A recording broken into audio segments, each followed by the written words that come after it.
Thank you. I'd like to welcome you this evening to the August 31st meeting of the Bidwell Park and Playground Commission. Thanks for your attendance and interest in the items before the Commission tonight. Appreciate it very much. Before we get started with the initial portion of the agenda, the agendas are back in the back of the room. Anybody that might not have one, you can see that there's a number of items. If there's members of the public that we would like to encourage to speak and address any of the items, we would ask that you please fill out a speaker card, which are also located in the back of the meeting room, and turn those into the clerk, Ms. Nancy Kelly there, so we can kind of keep track and know who's speaking, how many speakers we got on that we have on any particular agenda item. Moving along, calling the meeting to order, and if Nancy could call the roll of the commissioners. Good evening. Commissioner Brentwood? Present. Commissioner Corley? Here. Commissioner Hernandez? Present. Commissioner Redmond? Here. Commissioner Rude? Here. Commissioner Charleston? Yo. And Chair Moravec? Present. Thank you. Moving on, we have a special presentation, AmeriCorps Conservation Associate Alyssa Cordova. Is that? Thank you. Can you hear me? Okay, great. Thank you for having me this evening. My name is Alyssa Cordova, and I am currently the AmeriCorps Conservation Associate with the Butte County Resource Conservation District. And this evening, I kind of wanted to give you an overview of my service term for the past year, as it is ending in September. So I wanted to start with my background and then kind of transition into what is AmeriCorps and my program specifically, which is the SNAP program, my host sites, my service plan, the work I've done, and then a couple of pictures that I'd really like to share. So for my background, I graduated from CSU Chico in 2014 with a degree in environmental science and an option in energy and earth resources. And I actually discovered AmeriCorps through a meeting with a colleague after college. And I had never heard of AmeriCorps, and so I did some research, and I was really interested in what it had to offer me. So I applied because I felt that it would be a good transition from college into the workforce. So AmeriCorps has a couple different programs, and I am in the state and national. And AmeriCorps is under the Corporation for National and Community Service, the CNCS, and it's a federal agency that helps Americans improve the lives of their fellow citizens through service. AmeriCorps is a network of local, state, and national programs, and the members provide intensive service to meet community needs in education, the environment, public safety, health, and homeland security. My service specifically addressed the environment, education, not so much health and homeland security. And the members serve with over 2,000 nonprofits, public agencies, and community organizations. So the Sierra Nevada AmeriCorps Partnership is the specific program I was enrolled in. And their mission is to protect and restore the natural resources of the Sierra Nevada for future generations while promoting sustainable communities, and that is the Sierra Nevada Alliance. And SNAP places 27 AmeriCorps members at different conservation agencies and nonprofit organizations throughout the Sierra Nevada. So there are 27 of us, and we're kind of scattered throughout California's Sierra Nevada region, from Redding all the way down to SoCal. And the service entails watershed restoration and monitoring watershed education and volunteer recruitment and support. So my title, as I had said earlier, is the AmeriCorps Conservation Associate, and my host site is the Butte County Resource Conservation District in Oroville, California. And as part of my service, I'm also sharing with the Friends of Bidwell Park of Chico, California. And I spend 75% of my time with the Butte County RCD and about 25% of my time with the Friends of Bidwell Park. And for the RCD, I'm under the supervision of Sarah Reynolds, who is the district manager, and Susan Mason of the Friends of Bidwell Park assisted me during my service. So my service plan was very long. I tried my best to kind of summarize what I did for a whole year. But basically, they expected me to join the staff of the RCD in November is when I started, and work on watershed restoration projects, outreach programs, and community events to benefit the conservation values of a number of areas throughout the county. So I worked with a few different organizations in Forest Ranch. In addition to Oroville, I worked with Paradise and Chico. The Conservation Associate would also increase local resident knowledge regarding natural resource conservation and watershed health and conservation practices that residents can employ in their own land. And so I did a lot of education during my service term, but mostly to students. And then I also focused on non-native and invasive plant species and their habitats, vernal pool habitats, fuel reduction, and natural resource conservation and healthy watershed processes. I did most of this restoration work with the Friends of Bidwell Park. And the Conservation Associate will also engage in ongoing efforts of Butte County communities through planning and action with on-the-ground projects, outreach events, workshops, and publications. So this is kind of a breakdown of my service, and it shows that I did spend most of my time doing restoration and assessment. So I was in the field for a good portion of my time as an AmeriCorps. And then secondly, doing education and outreach to different, I outreach to Chico State students in addition to elementary school and middle school and high school students. Recruited volunteers, attained resources for volunteers and different events that we had, and was also trained and developed my skills.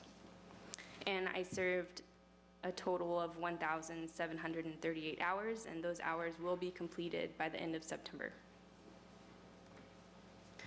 So this is actually from my reporting. As an AmeriCorps, we are required to do reporting on everything we do. So it shows that I have restored about 46 acres in Butte County, and most of those acres are along Big Chico Creek and Bidwell Park. That's where I focused most of my time while I was in Chico. I educated 636 students. Most of those are elementary level, and presented to about 597. Presented to 39 non-students. Increased the knowledge of 90 individuals. Outreach to over 600, and that number should be more because there are outreach options that I can't tally every single person, such as newsletters or just media outreach, so that's actually a larger number. And about 510, I got a response that they've received the information. And I got a total of 378 volunteers, and my resources attained equaled about $508, and that is mostly for the upcoming cleanup event, the Great, excuse me, the Great Sierra River Cleanup coming in September 19th. So I wanted to kind of highlight some of the big things that I did with Bidwell Park. And this is one of our big broom mapping and upper park projects. Every single point on this map is where we found broom. And broom is an invasive weed, and it's very fire prone, and so we want to make sure we get all of the broom taken out of Bidwell Park.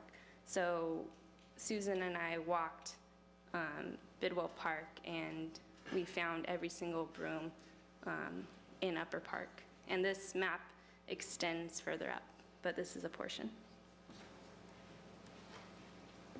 So we found over 3,000 broom plants and identified or removed over 1,000 of them so far, and we're continuing to remove them.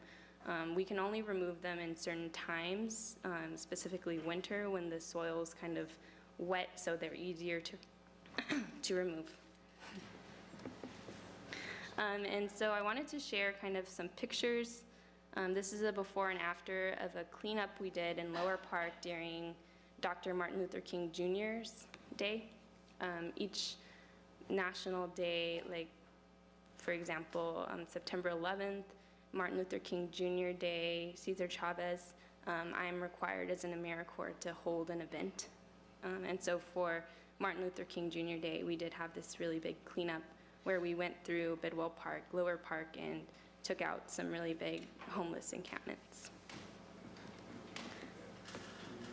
Oh, I also wanted to mention, I didn't have it in the slide, but I also worked very closely with Heidi Ortiz of the City of Chico Parks Department.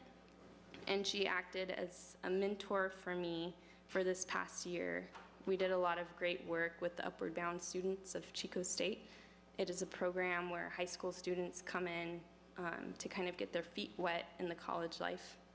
It's a really great program, and she helped me a lot during my service term, so she was a really good asset for me to have. This is a picture of all 27 of us SNAP members, and it's kind of a funny picture. Lynn, the supervisor for SNAP, the SNAP program, sent it to me, but we're posing as the pica, which is the SNAP kind of mascot, and the pica, if you don't know, is a little mammal. This is me serving with other SNAP members. This is Jake from Reading, and he is serving in the Shasta Land Trust, and I was helping him clear culverts in McLeod, California. So I do get to travel a little bit to help other SNAP members. That's part of our service term, is that we get to enjoy other service elsewhere. And this is me pulling broom, or that's actually not me, that's a volunteer, but this is a group of individuals in Forest Ranch called BEEP. They are the Broom Education and Eradication Program, and their mission is to remove all the broom in Forest Ranch. So I worked really closely with them, removing broom, and we got a lot of Chico State students to come help us, in addition to the CCCs, which is the California Conservation Corps. And we also did Adopt a Highway, because the Butte County Resource Conservation District does have a portion of Highway 99 that we clean up regularly. So this is a picture of me and the NRCS, which is the Natural Resource Conservation Service, and the district manager of the RCD on the right. So thank you. This is me and Jake again, and this was actually for AmeriCorps Week, and we tabled at Chico State to kind of get interest in the AmeriCorps program. And hopefully this presentation has kind of sparked interest in community members to join AmeriCorps, because it is a great empowering program. For all ages, they do have a senior corps as well, so thank you. Thank you, Alyssa. Very nice presentation. Did you put that together yourself as well? Yeah. Very nice. Very nice. So now I was curious, was there a orientation or a training session that you participated in prior to being deployed to our area? Yeah, so AmeriCorps actually has 3 different training opportunities. And so there was an orientation training initially. So I went, and it was actually in the most beautiful place, Yosemite National Park, for a whole week. And so we got to stay up there and get comfortable with each other and with what our service plan entailed. Each one of us has a different service plan because we are serving in different areas. So it was a really unique opportunity for us, and it was awesome. And actually, my SNAP graduation, which is September 26th, will be at Kings Beach in Lake Tahoe, and that is part of the Sierra Nevada Alliance Conference. So that's Good. another good training opportunity. And you mentioned this was a transition for you, so do you know what's next yet? I do. I actually have had a couple offers, and I chose to work currently with BEC, the Butte Environmental Council, as their as part of their Energy Upgrade California program, as the Energy Ambassador Assistant, in addition to continuing on with the Butte County Resource Conservation District and facilitating one of their grants with irrigation land. Very good. Thank you. Again, thank you. Any other comments or questions from the commission? Just want to say thank you. It's obvious you did a lot of hard work, and it's, I'm sure, appreciated by all. So thank you. Thank you. Thank you, Alyssa. Thanks. Moving to the consent agenda. The consent agenda is all matters listed under this portion of the agenda are to be considered routine and enacted by one motion. Tonight we have item 2.1, approval of the meeting minutes. Item 2.2, which is a permit application for Mi Escuelita Maya preschool outdoor education event. Item 2.3, a permit application for the Bidwell Bump in Middle and Upper Bidwell Park. Item 2.4, a permit application for Youth with a Mission Music Festival. Item 2.5, permit application for wedding at Picnic Site 37 in Lower Bidwell Park. Would any commissioner or I'd like to member make a of the motion public to like to pull approve an the agenda? consent agenda. Okay. Mr. Chair, we do have two comment cards for item 2.4. Okay, so 2.4 will be pulled from the consent agenda. Any other matters? There's an error on 2.3, I believe. The date says September 13 on our agenda, but it's actually October 3rd, I believe. It's October what? 3rd? October 3rd, duly And that's noted. what the permit says further down in. Okay. Thank you for pointing that out. So the Bidwell Bump mountain bike race is October 3rd, 2015, as opposed to September 13th, 2015. So we are pulling item 2.4 from the consent agenda. Are there any other items on the consent agenda that a commissioner or a member of the public would like removed? Okay, hearing none. Item 2.4 is pulled from the agenda, but I'll now entertain a motion for approval of the consent agenda. Motion to approve consent agenda. I'll second. We've got a motion and a second to approve the consent agenda excluding item 2.4, which we'll revisit. All in favor? Aye. Aye. Opposed? So we've got a unanimous vote approving the consent agenda excluding item 2.4, which brings us to item 2.4, the permit application for Youth with a Mission Music Festival.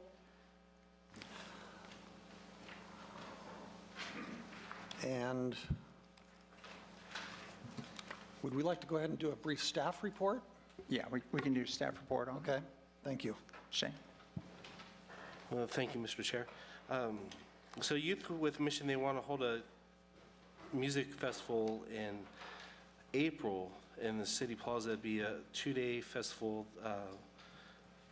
and the goal being that they just want to celebrate Chico and bring a positive event, a multi-day musical type of event to the plaza. I've been in conversation with them over the last couple months and guiding them on some of the requirements on their application, and on the staff report is stating that the festival is going to be from 5 to 10, and we're making adjustments on that to let them know that they can only actually have music until 8:45 and have everything broken down. The one question remaining is if they are going to have things set up overnight. They said that they're going to provide their own security. I've recommended if they could look into other options for that. I believe that they may have representatives here tonight to answer further questions. Thank you, Shane. Do any members of the commission have questions of Shane on the staff report? Seeing none, we'll go ahead and open it up to the public. We've got 2 speaker We cards. have 2 cards. Michael, I can't make out the last name, and then Carlos Penning. Michael's Swayze Okay, is what I'm getting. thank you. Michael, if you could approach, introduce yourself, and We follow the same rules for public comments as does the city council, where 3 minutes, you'll see the light on for green for 2.5, then it goes to yellow, red, and at that point, we'd Okay. like you to conclude your comments. Thanks, All right, Michael. No problem. Well, again, my name is Michael Swayze. I'm actually with Youth with a Mission, and I think I misunderstood the purpose of the card. So I'm actually here with the person who's coordinating the event to answer any questions that there may be and to clarify anything that needs to be clarified and get some guidance on how to best do the event. Okay, That's all I have. that was very quick. I'm a quick and concise person, so. Any question? Thank you. Any questions from the commission? Well, as Dana brought up, is there a problem with breaking, I mean, at 8:45, if the music were to stop at 8:45, would you continue on until 10? Or would you then be able to break down, since you'd be finished an hour and 45 minutes or hour and 15 minutes earlier, would you be able to break down that evening? Sure. We're hiring a company to do the sound. And so my understanding is that the equipment may be extensive and large, and that we just thought it might be easier to keep it up and have it overnight. So the answer is yes, we could break it down, and we're open to your suggestion. We were trying to choose the option that is most convenient. Gotcha. So Thank you. yeah, thank you. And the second speaker on this item, if you'd like to. Nothing to add? Okay, thank you. Seeing no other members of the public, I'll go ahead and close the public comment period. Do we have a motion from the? Motion to accept the permit application for Youth with a Mission with a conditional approval of permit. Okay. I'll Second? second. Okay, we've got a motion and a second. All in favor, say aye. Aye. Aye. Opposed? Again, we have a 7-0 unanimous decision approving the permit application. Which takes us to noticed public hearings. We have none. Item 4 on the agenda is just moving into our regular agenda, in which we have 3 different items, 4.1, 4.2, and 4.3. We'll address them separately. 4.1 is a permit application for tree removal at 2041 Huntington Drive. I'll go ahead and turn this over to staff for their report, and then the commission will make questions of staff, at which time we'll open up the public hearing and then bring it back to the commission. The staff report, please, on item 4.1. Thank you, Mr. Chair. Shane, if you could hit the button on the side there that says main or auxiliary.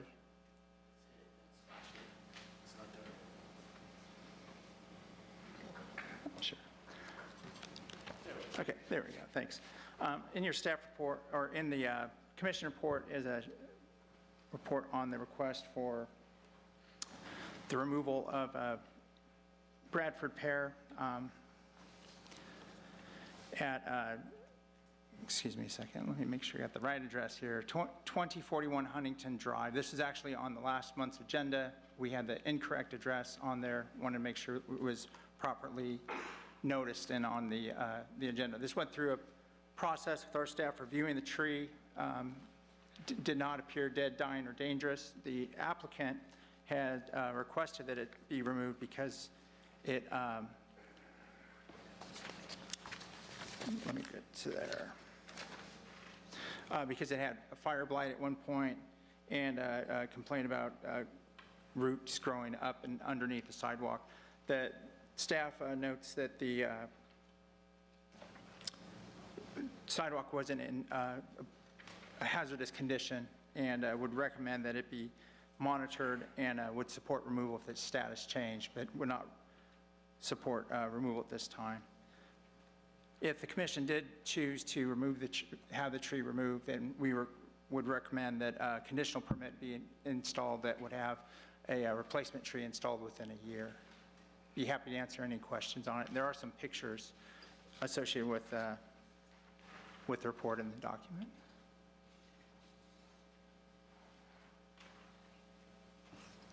Questions of staff from the commission?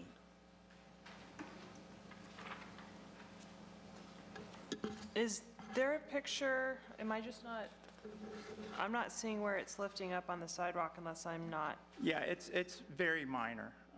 Let me see if I can bring it up on the screen here. Here's a black and white picture.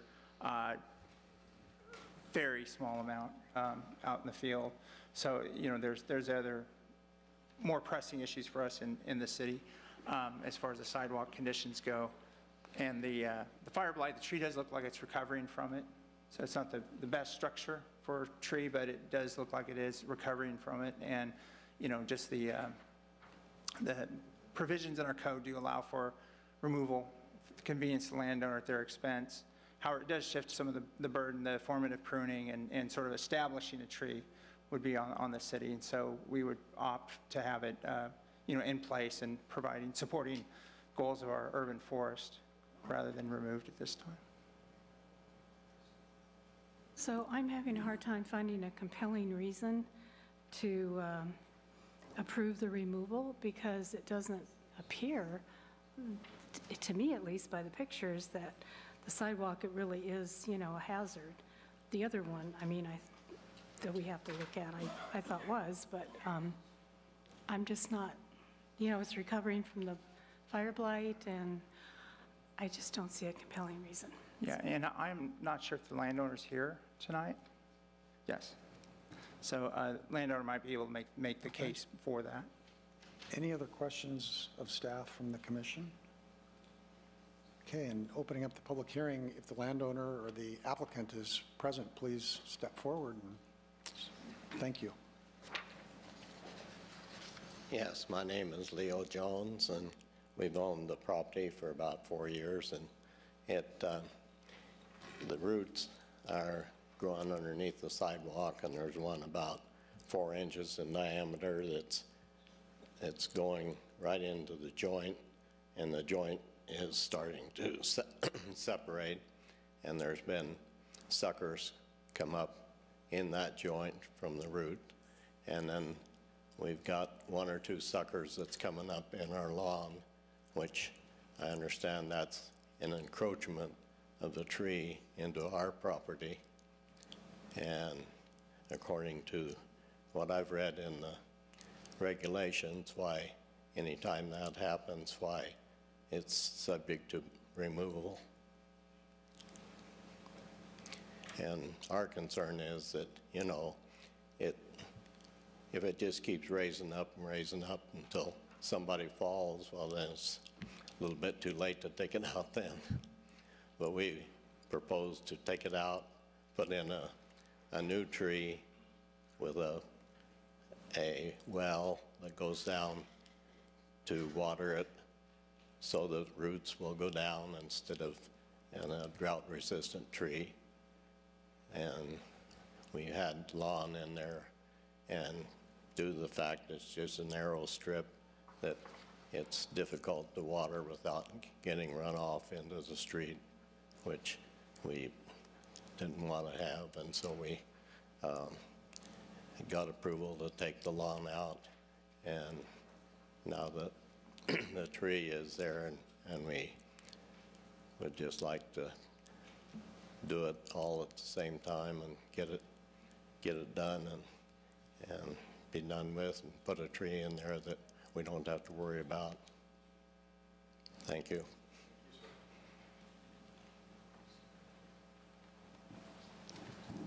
Do we have any other members of the public wishing to speak on this item? Okay, with that, oh, yes, sir. I didn't put in a card, but If you'd like to come forward to the podium and state your name, you can go ahead and speak. my name is Robin McCollum. I used to be the county tree foreman. I know when Chris Boza planted, he chose Bradford pears to plant when he was here, and we had a lot of trouble with those trees. They split out. That's their main fault. Fire blight is something that'll come and go. And so I'm in sympathy with this gentleman, with this tree in particular. I generally want to advocate for trees wherever we possibly can and save them. But the Bradford pear is a poor species, Chris Boza quit planting those after he saw the results of the many splits that occurred. So. Thank you, sir. Any other members of the public before we close the public comment period? All right, I'll bring it back to the commission for comments, questions.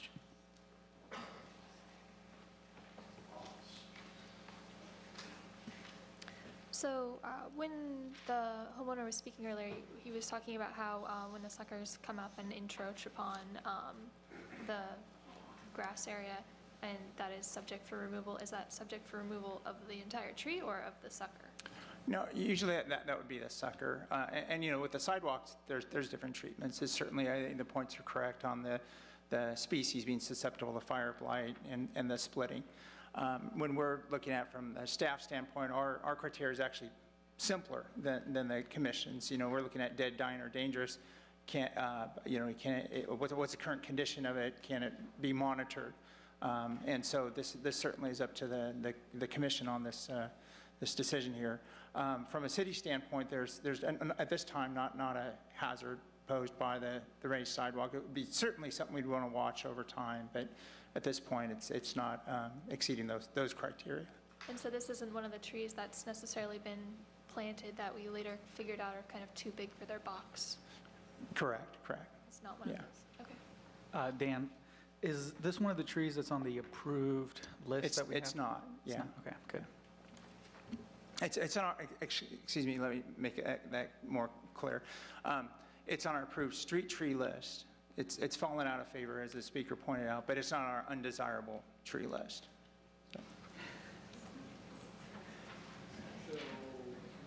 So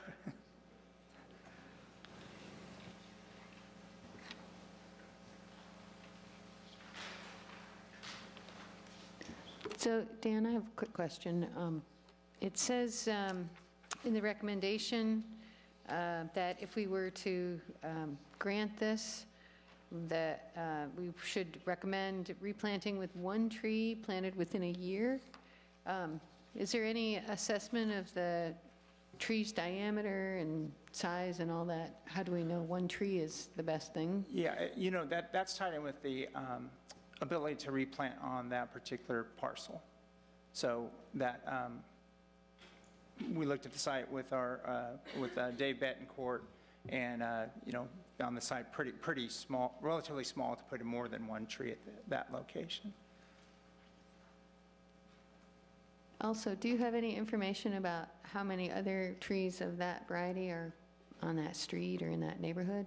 Just qualitatively. There are a number in that area. Typically with the developments, you typically will see a similar species pop up. You know, in that area, I recall there's the Bradford pear, and there's also some oaks in there.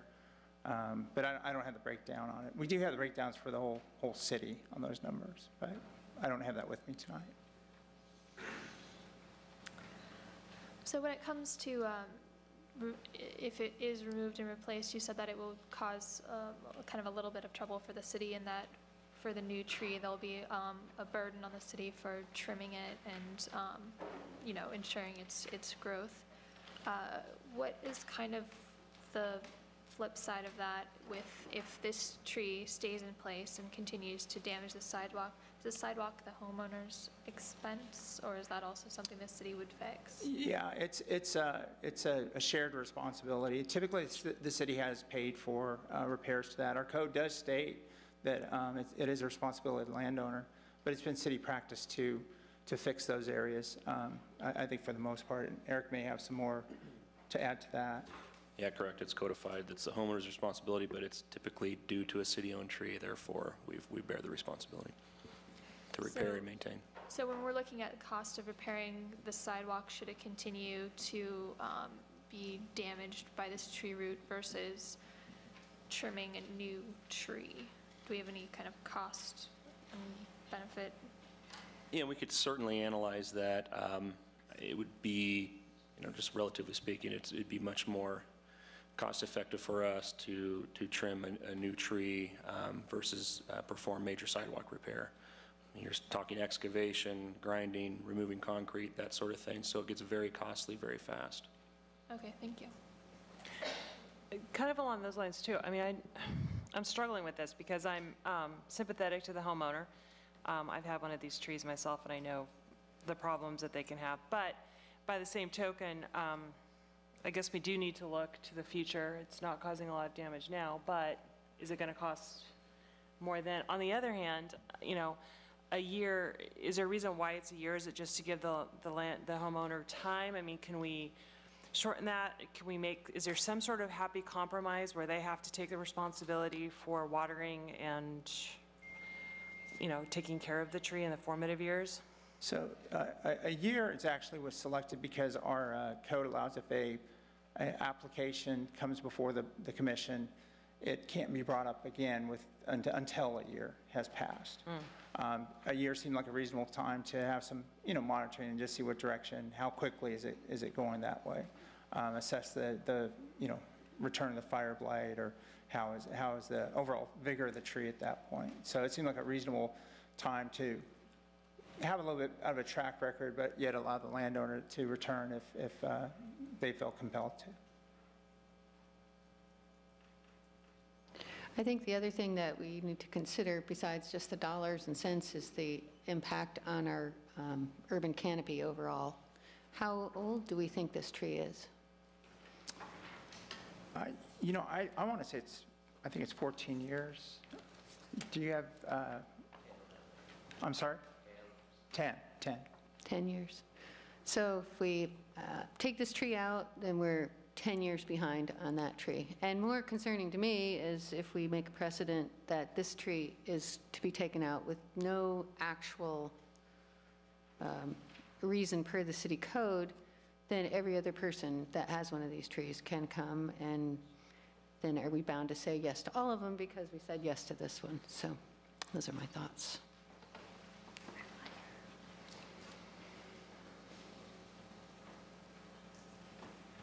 Thanks, Janine. As these requests have come before us over the years, they're always difficult to deal with. However, I too generally have some sympathy for the homeowner. I drove by today and I noticed there's some re-landscaping going on.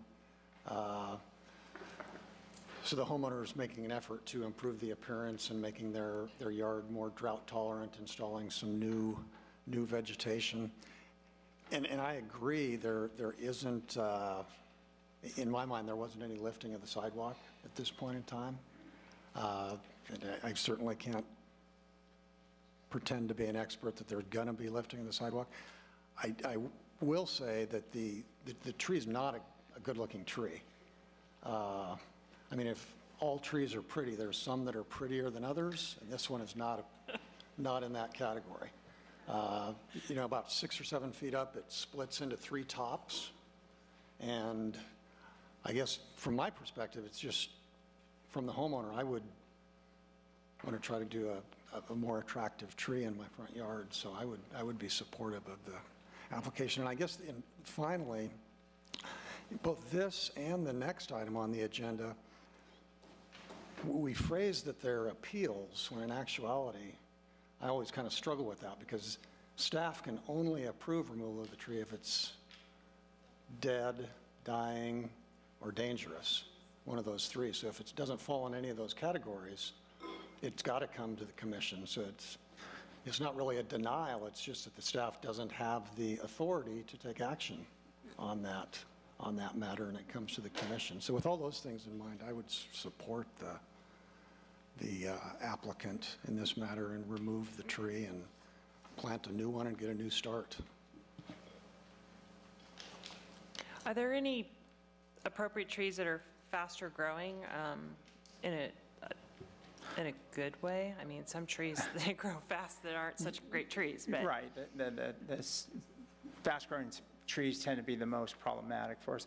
We'd be happy to work with the landowner, you know, on selecting something that's appropriate for the site after we do the USA, make sure that utilities are where we think they are. And so, you know, I think there are some trees that we look at that are, we have a stronger worded statement. This is, you know, we've gone through our process on it.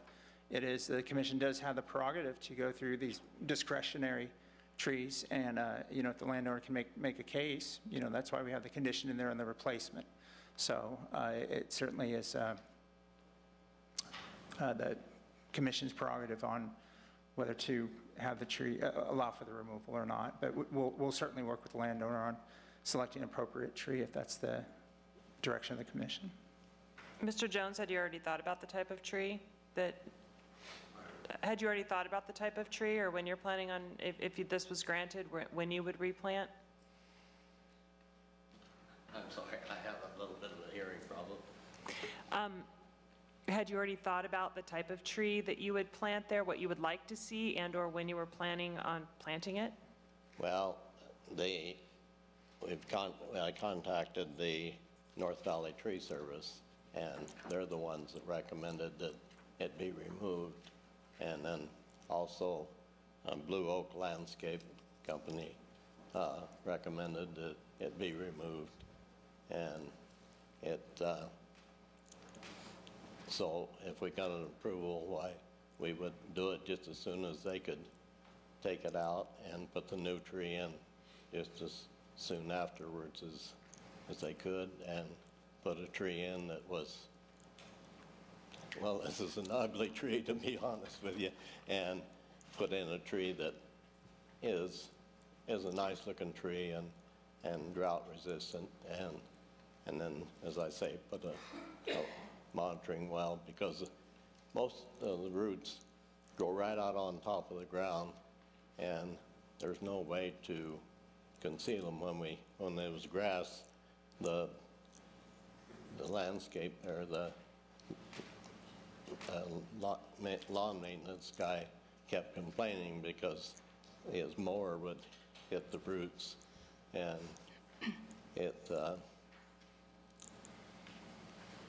it's just, in my opinion, it should be removed now before it's a problem. But thank you. So, Mr. Jones, before you leave, I have a question for you. So you're re-landscaping your entire yard or the front yard for drought-resistant plants? Is that what's happening? Are you? We just wanted to put a tree in that was going to be drought-resistant due to the water problems, and not put a tree in that, you know, was going to be a problem, and one that I've talked to North Valley Tree Service, and they had some recommendations of some nice-looking trees that have a tendency to go down into the soil rather than the roots come out on top of the ground. Like, you know, these were planted, and then they were planted to be irrigated by the lawn sprinklers. Yeah. And of course that just brought the roots right up to where the water was, where the lawn is. And so that's what happened. I'm sorry, go ahead. So this is affecting your water bill, and does it negatively affect your water bill to water this tree? Because of the water issue? I don't think it would affect it, to be honest with you. I don't think it would affect it too much now. Our concern was that the grass strip that was out there, you couldn't water it without the water running off into the street, which, you know, is against all of the regulations. So. Okay, and you're keeping the grass, is that correct? No. No. We got approval to take the grass out, and we put decorative rock in, trying to make it look real nice and decorative, and then to have this tree with the roots all out on top of the ground in the middle of it, why, it's really an eyesore. Thank you. Along with being a hazard. Thank you. Mm-hmm.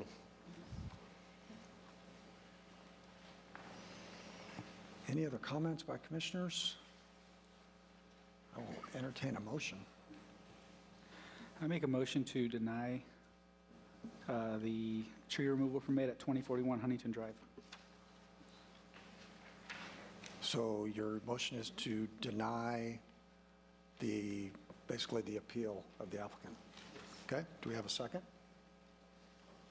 I'll second. Okay, we've got a motion and a second. Any further discussion? Seeing none, I'll call for the question. All in favor to deny the applicant, say aye. Aye. Aye. Aye. All opposed? Nay. Nay. Nay. So you want to call a roll real quick, Nancy, to make sure we got it right?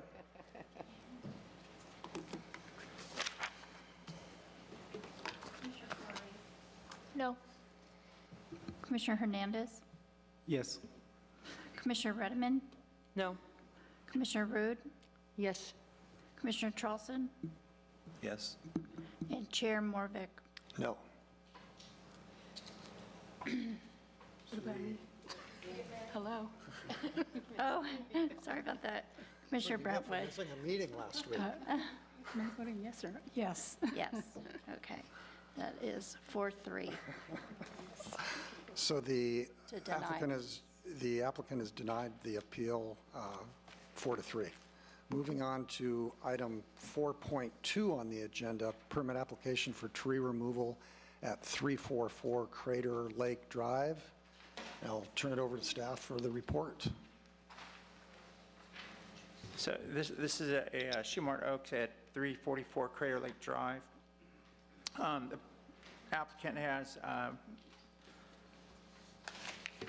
submitted a request to the commission to remove the tree and replace with other drought-tolerant vegetation. They say that it's affecting their sewer line, water line, and uprooting part of the sidewalk. In this case, the tree does have good vigor and structure. The sidewalk left is minor and not a public hazard, and the roots do not appear to be interfering with underground utilities. Likewise, in the previous case, this is a discretionary permit. We've tried to remove the language, by the way, on the appeal denial process. So we have we give some history on the request through the city, but this is a Park and Playground Commission request for the discretion of the landowner. So if the commission does approve the request, we'd recommend that the removal and replanting occur within 1 year at the landowner's expense. One suggestion I will also make as well is with the conversion of a lot of lawns, part of the problems on the surface roots have been because of the irrigation associated with lawns. And when that is exposed, those roots are out there.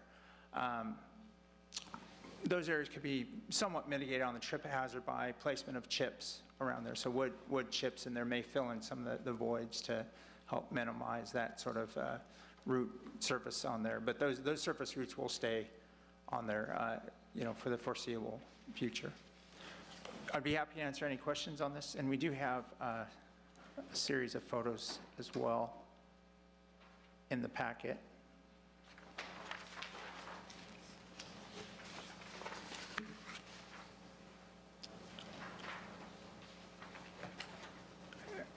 One question is, I'm not sure if the landowner, Ms. Walker, is here tonight. Mrs. Walker?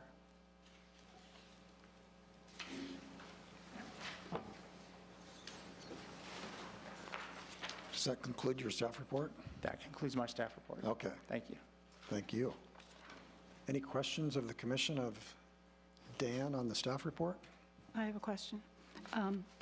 So do you know how is this affecting the sewer line? I mean, do you know, or?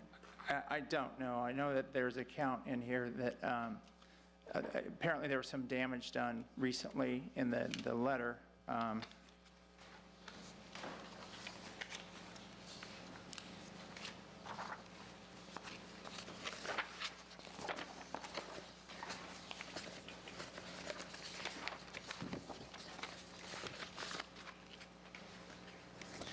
Yeah, the only information I have is on the packet or the application, which states trees affecting sewer line, water line, and uprooting part of the sidewalk. So that's all the information we have. Mr. Betancourt did go out and look at it on site just to see if there was any evidence that we could see, and he did not observe any. think anecdotally, just talking with him, was that there had been some sort of repairs done either to irrigation or something on the site, but I don't have that information. And this applicant is taking out all the grass in the front yard and doing a drought tolerant landscape. Correct. And the tree would be, well, the tree is on, it's not on their front yard, it's in the, We do have an image that may help with that. Trees in the front yard. I don't think that's the tree. This is, Yeah, but it looks like it's still in the. is that the tree? Yes, yeah. So it's in the, yeah, straight. There is a little further down, I think you can see part of it in the pictures. There's another tree nearby. this is the tree. Yeah, I know. So, and then looking at the pictures of the sidewalk in this one, and she said there's children riding their bikes and that kind of thing. It does look more hazardous to me, the sidewalk. Yeah, we were looking at it on site. It looks like the sidewalks actually was installed at a different time. So it looks at a different type of construction, different thickness. So I don't know if something was replaced. Maybe that was associated with the removal previously, but it did not look quite as well. This is kind of a non-standard approach to sidewalks there. So it does look like there was a repair in there, and it's a little thinner thickness than actually the one on the lower part of this picture in picture 4 here looks more standard, what you see surrounding the neighborhood, and then the section that's near the tree is the one on the top part of So the that's picture. not necessarily due to the roots. It's maybe because it was replaced in a sort of incorrect way. We don't know. I won't speculate on that. I think the roots probably have something to do with the uplift there, but the fact that it looks like a little thinner sidewalk makes it more susceptible to it. Okay. Thanks. Sidewalk. Dan, could you tell us a little about the Shumard oak? Is that native? It's Midwest. It's a red oak. So it's not a native to California? Not native to California, native to North America. And do we have any idea the age of this tree? The Yeah, the first picture makes it look very small, but the Yeah. subsequent pictures seem significantly larger. Let's see if I have a date on the report. I think this neighborhood is relatively new.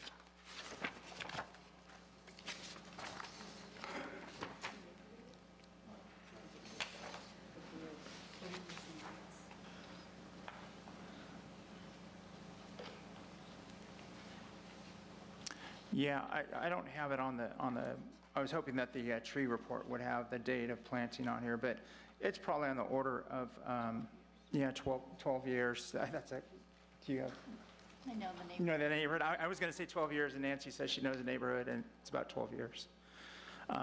So relatively, small. They will get much larger over time. So it's a good-sized oak, not quite as big as a valley oak, but, can grow to sufficiently large size. And is it on our recommended list? Yes. Okay. Yeah. Many landowners don't prefer it because it has, the leaves tend to linger on, so it doesn't have a quick leaf drop like a lot of our deciduous trees, so you can enjoy leaf raking in all fall and early winter months.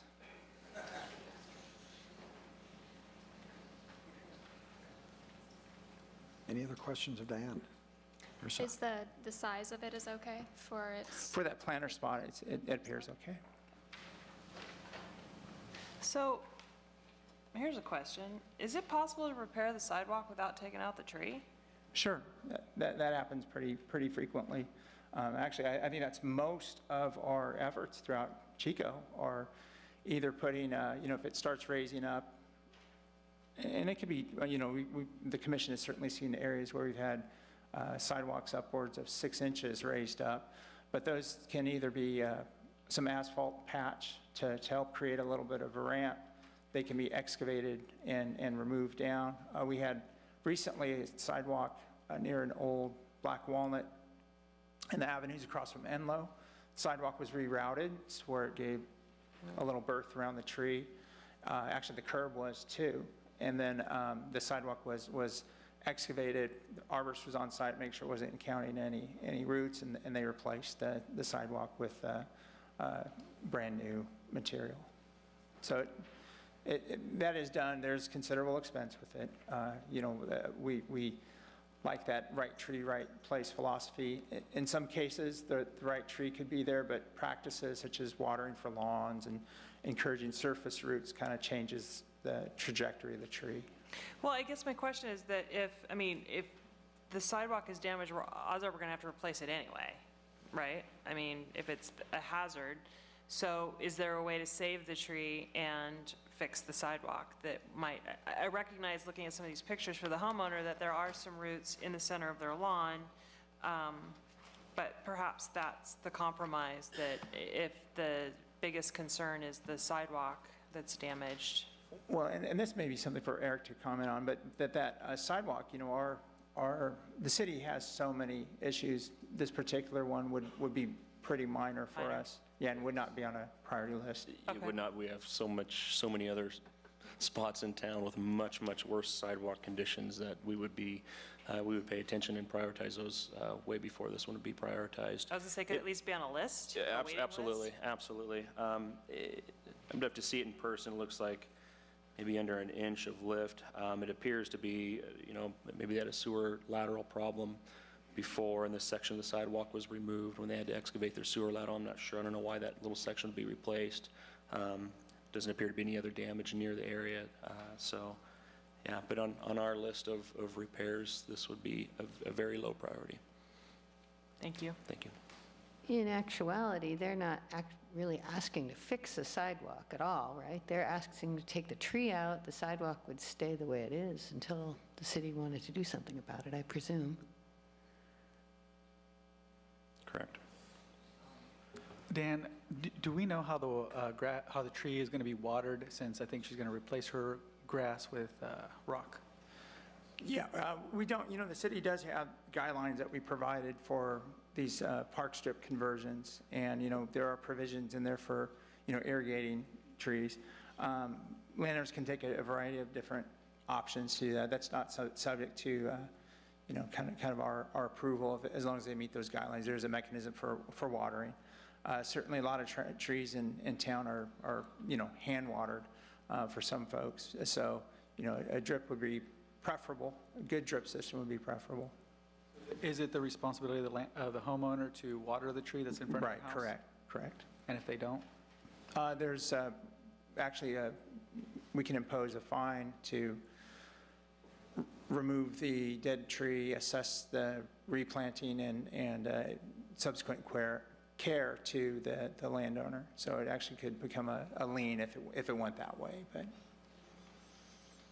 But this current tree does not require any watering, right? I mean, if it's 12 years old, it's well established. It's well established. I will differ with you on many trees in Chico right now are subject to the drought, and in normal years we would say that they're tapped into the deeper water levels, but there are a lot of mature trees in Chico that are stressed and in trouble that normally would be okay. Would you say this Shumard oak is a drought-tolerant tree, or neutral, or drought-averse? I have no idea. It's moderate. It tends to be a very drought-tolerant tree. It's not the typical sort of, when we think of a lot of our valley oaks around here with the deep root pattern, these tend to be more shallow, and that could be just where they grew up originally. Just their genetics are more prone to that. So they tend to be a little more shallow rooting than some of our native oaks.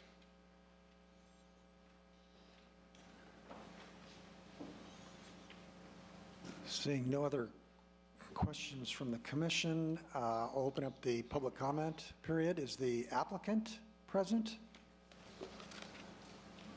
No. Is anybody else from the public interested in speaking on this item? I don't have any cards. No speaker cards. Anybody interested in speaking? All right, I'll close the public comment period and bring it back to the commission. What is the will of the commission? Okay, I'll do it. So I move to deny the removal, the application for tree removal at 344 Crater Lake Drive. That's it. Second. Okay, we have a motion and a second to deny the applicant.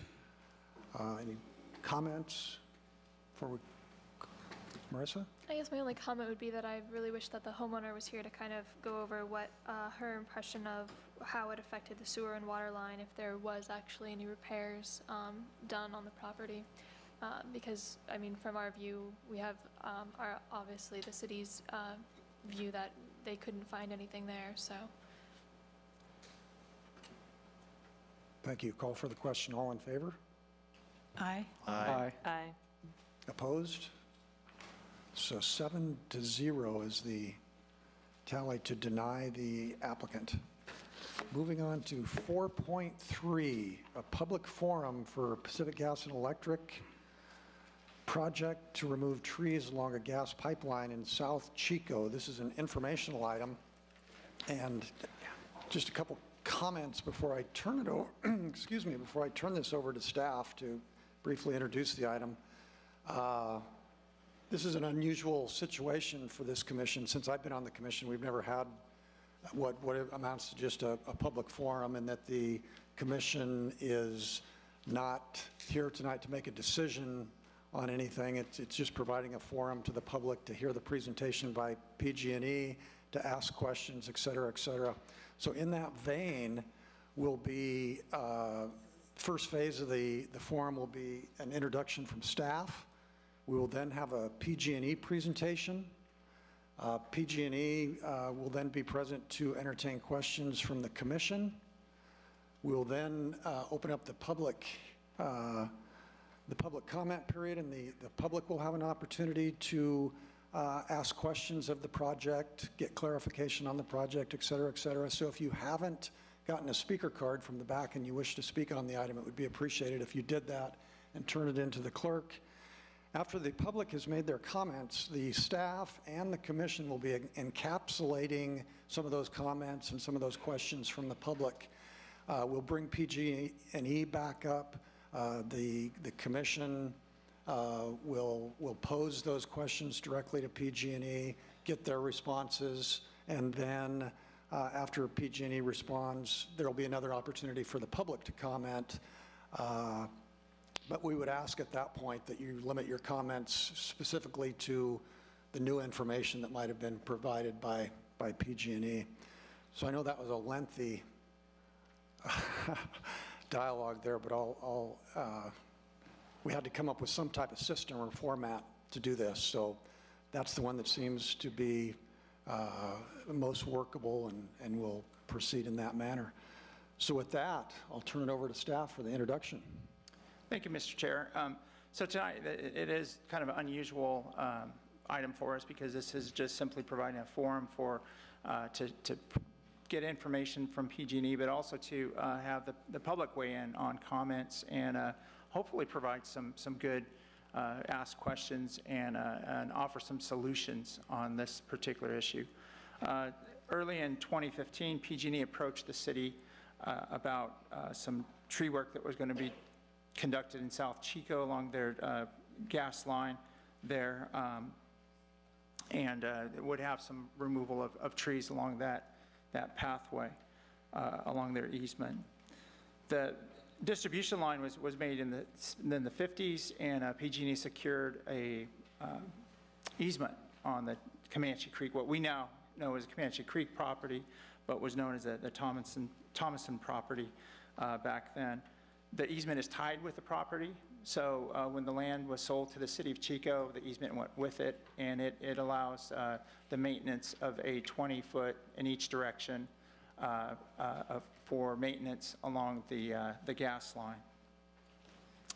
There are several trees that are within, actually 86 trees are on the list there, but as Mr. Wilson from PG&E will, I hope, explain, that there's a tiered system on it, those that are of concern and those that are being monitored.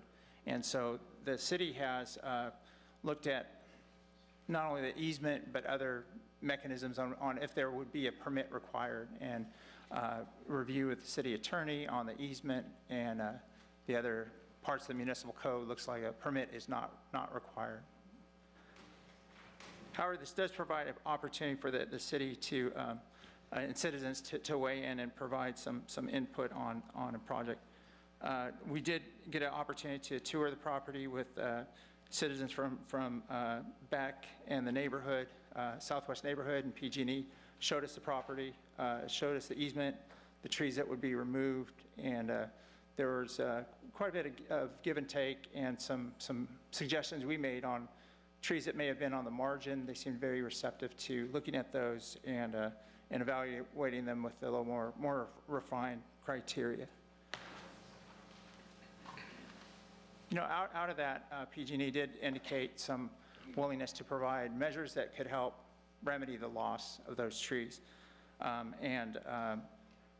suggestions are noted in here, but you know, I think that part of the exercise tonight is to see if there are other solutions, but these could be tree planting, adding to our street trees in the area, planting of utility-friendly native plants along the corridor, so something that's a little easier to maintain, but may discourage the establishment of non-native plants that may come in there and actually invade our property at Comanche Creek. And there may be some other opportunities as well as far as either education or planting and tree care. Mr. Chair, you did a good job on encapsulating our suggested process, which is, you know, to have PG&E provide a presentation, citizens provide questions. And I think what would be important for commissioners is, as those questions come up, you know, keep track of those so you can ask them of PG&E when they return at that time. And then just to stress that any of the follow-up that would be after that would be on kind of the new material. So that was our suggested process, and sounds like that may work tonight. As far as the next set decision point for the city, if a developed proposal comes back for the city for either remedies or donation for street trees, then that would be another decision point for the city, quite possibly the commission to weigh in on that decision. Could be council as well on that, but the commission does have authority to accept donations. So I'd be happy to answer any questions commissioners may have, or I could introduce Mr. Wilson. Okay. Thank you, Mr. Chair.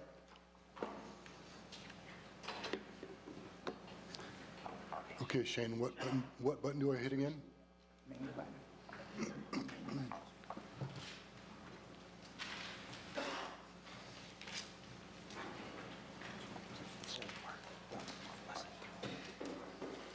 Thank you. So on behalf of PG&E, I'd like to thank the Commission for the opportunity to be here tonight to talk about some important gas safety work that Mr. Efsef mentioned and that we have planned here in the city of Chico. And I really want to thank the members of the community as well who've taken their time out on a Monday evening to show up and give us some important feedback. I work as the local government relations representative for PG&E, and I live and work here in the Chico community. My family and I chose Chico to settle here 3 years ago because of its beauty, because of Bidwell Park, which is simply amazing, especially if you have kids, and as well as all of the friendly people here. I hope to be able to raise my kids and eventually retire here in this city. Maintaining our community's unique character and beauty and working in close partnership with the city and fellow community members as we move forward with our gas safety work is something that I think is very personally important to me. So at PG&E, our #1 priority is the safety of our customers and the communities that we serve. And as part of this commitment to safety, we've made several important changes over the last few years to not only improve the reliability of our natural gas transmission system, but also improve the safety of that system. And one of those changes is the Community Pipeline Safety Initiative, which involves working with our customers and communities to, first of all, check the area on top of these natural gas transmission lines to ensure that there aren't items like structures or patios or trees that could prevent emergency access by first responders or things that could potentially damage the pipeline. Over the past several months, we've been working alongside community leaders and customers in communities throughout our service area to successfully accomplish this gas safety work in a way that really balances the need for public safety with the needs of the community. And we recognize that when we first started this work here in Butte County, in particular in Oroville, our approach was too uniform.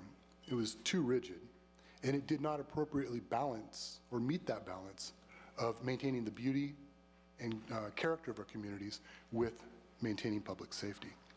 So over the last 6 months, we paused the work here in the Chico area. We took the time to listen to our customers and community leaders. I've had the opportunity to meet repeatedly with representatives from Butte Environmental Council, Robin DeFalco, Dr. Steeman. I've met with the city staff as well as members from the community to really get their honest feedback about not only this project, but this program as well. And based on what we've heard from people here in Butte County as well as other areas that PG&E serves, we've made changes to this program to ensure that we are looking closely at each and every tree that is near the pipeline, whether it's in a public area, on a city street, or whether it's on private property like this public utility easement. And we've made efforts to ensure that we only replace trees that pose an emergency access or concern. As I mentioned, our program now includes carefully looking at every tree near the pipeline. Now, industry best practice calls for keeping a minimum of 10 feet and up to 25 feet clear around the pipeline for safety reasons. But we also recognize how important trees are to our community. So we've instituted a tree-by-tree review in an effort to be very selective and minimize the number of trees that are replaced. As a result, we found that some trees near pipelines can stay in place if we have the proper monitoring and inspection. So the question comes up, what is the criteria that really makes that determination whether a tree is a manageable risk or an unacceptable risk? Well, trees within 5 feet of the pipeline will need to be replaced at a safe distance from the pipe simply to ensure that we can get to the pipeline with emergency responders as well as PG&E maintenance staff. We want to be able to protect public safety, and part of that is just getting to the pipe. Trees that are located between 5 and 14 feet are also reviewed as part of this assessment, and in some cases may be able to remain in place with ongoing monitoring. And really this slide, the graphic here shows what that pipe safety zone really should be. And that 10 feet is really simply just enough to be able to get equipment and personnel in there. So what does the project look like here in the city of Chico? Up on the screen is a map of the natural gas transmission pipeline serving the city. That's shown in blue, as well as the project area where this proposed gas safety work is expected to take place. And that's shown in the areas covered by the little green highlight areas. So what we're looking at is about a 1 mile length of gas transmission pipeline that was installed in 1954 on a public utility easement that we purchased from the Otterson family. And it runs along the old Diamond Match Railroad spur from Hagen Lane through Estes Avenue. So our arborists and engineers have done a review of all the trees in this area, and they're looking again at factors such as distance from the pipeline, what's the species of tree, how large will this tree get when it's fully mature. And out of all of the trees in that area, they identified 86 that they wanted to take a closer look at. Of those, we found that 53 of those trees are far enough away from the pipe that they can stay in place with ongoing monitoring. So we will be reaching out to the owners of these private properties to discuss these trees and confirm that they would like to leave them in place. Now, there are 33 trees that we will need to work in partnership with the property owner to ensure that they are replaced at a safe distance away from the pipe so that, again, we can maintain safe access to that pipeline.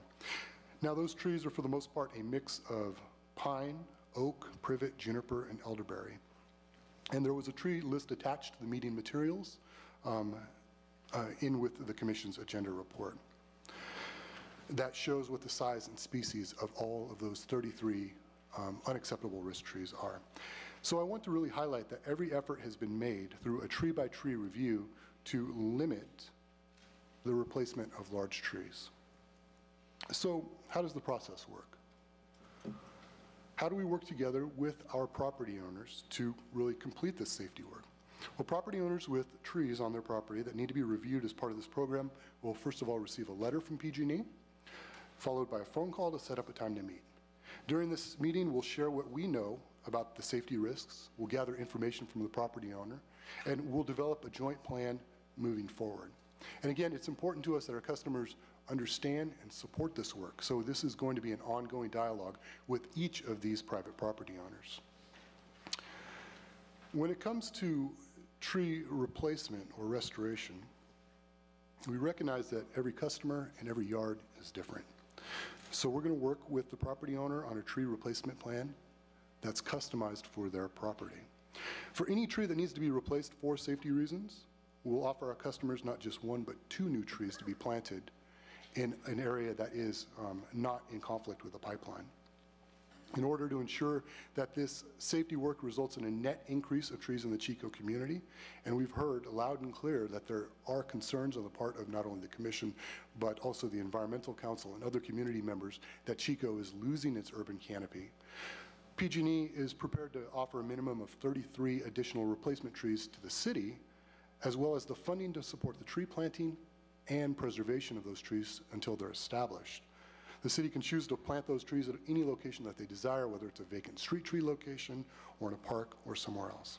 So potentially, with this project, there will be 3 trees planted for each one that is removed.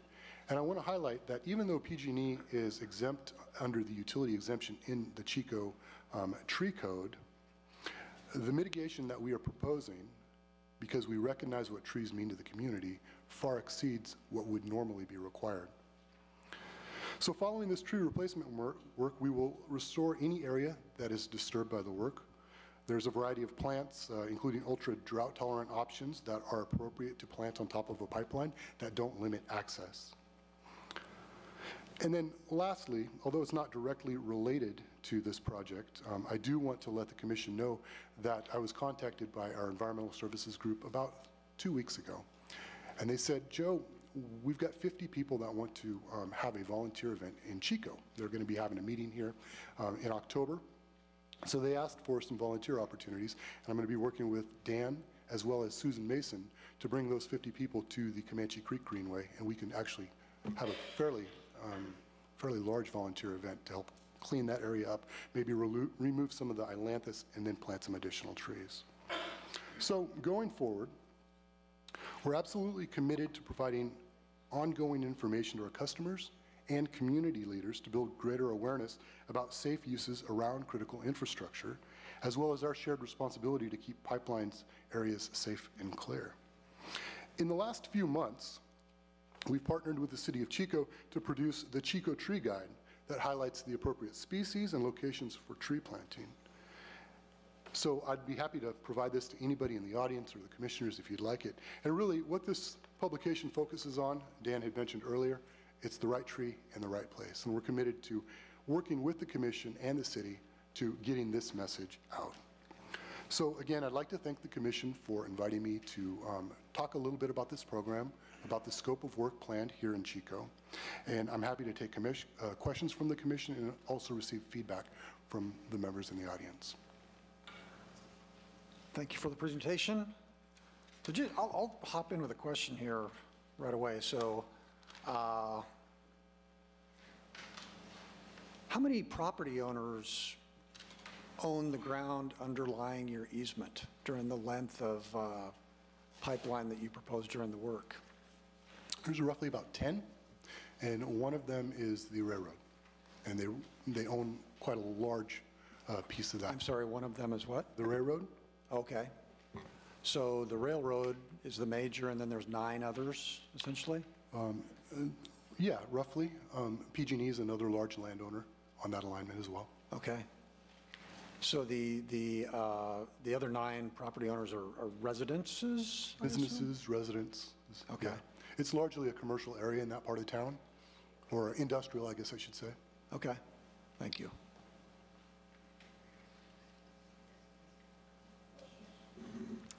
So you've got 86 trees that are on the list between the 20-foot buffer zone. About how many trees would you say there were total, and then you flagged out of those, these 86? The engineers and the arborists looked at hundreds of trees along this alignment, and then they narrowed it down to the ones that were within this pipe zone, within 14 feet of the pipeline, and then they narrowed it down even further. And this list that you've provided us with, Dan, when you went out to talk to them, is this a revised list that has to do when you were saying, well, maybe these trees would be all right, or is this the original list that PG&E provided with their assessment? Yeah, it was, you know, what we got on initially was a draft list that we went through, and some of the trees were marked. This has been revised, and some of the trees that were, I think, slated for removal, especially on the Comanche Creek property. We had some questions on some of the larger oaks there, and they look like they've been shifted from the unacceptable risk to the manageable risk, and maybe Joe might be able to confirm that. Yeah, that's exactly right. We recognized that those larger trees were far enough away from the pipeline that we could still get to the pipe and leave that tree in place. Most of these trees that are listed as these 33 have grown since the pipeline was installed in 1954. I think you'll notice that the vast majority, about half, are roughly oaks. And of those 17 oaks, 13 of them are 8 inches or smaller. Okay, thank you. Other questions from the commission? I do. Mary. I just have a short one. So you gave us a list of trees that would replace ones you were taking out in other areas? No, typically we will offer to the property owner a tree of the same species. Okay. But I'm assuming that the city would not like to see more privets, so. Yeah, so that was my question. You said privets was one of them, and I was just wondering why that was included. No, we're really going to be following this tree guide that Okay. we worked. All right. Great. So with PG&E as one of the property owners, does PG&E plan to plant additional trees on their own property when they're being replaced, or will they abscond from that and plant them in the alternative locations that the city might provide? That's a discussion that we can have with the city. PG&E typically will plant trees on PG&E property. We've planted trees in parks. I mean, if it's a tree that is not in the ideal location on PG&E property, we can certainly discuss planting it in another location that the city would prefer.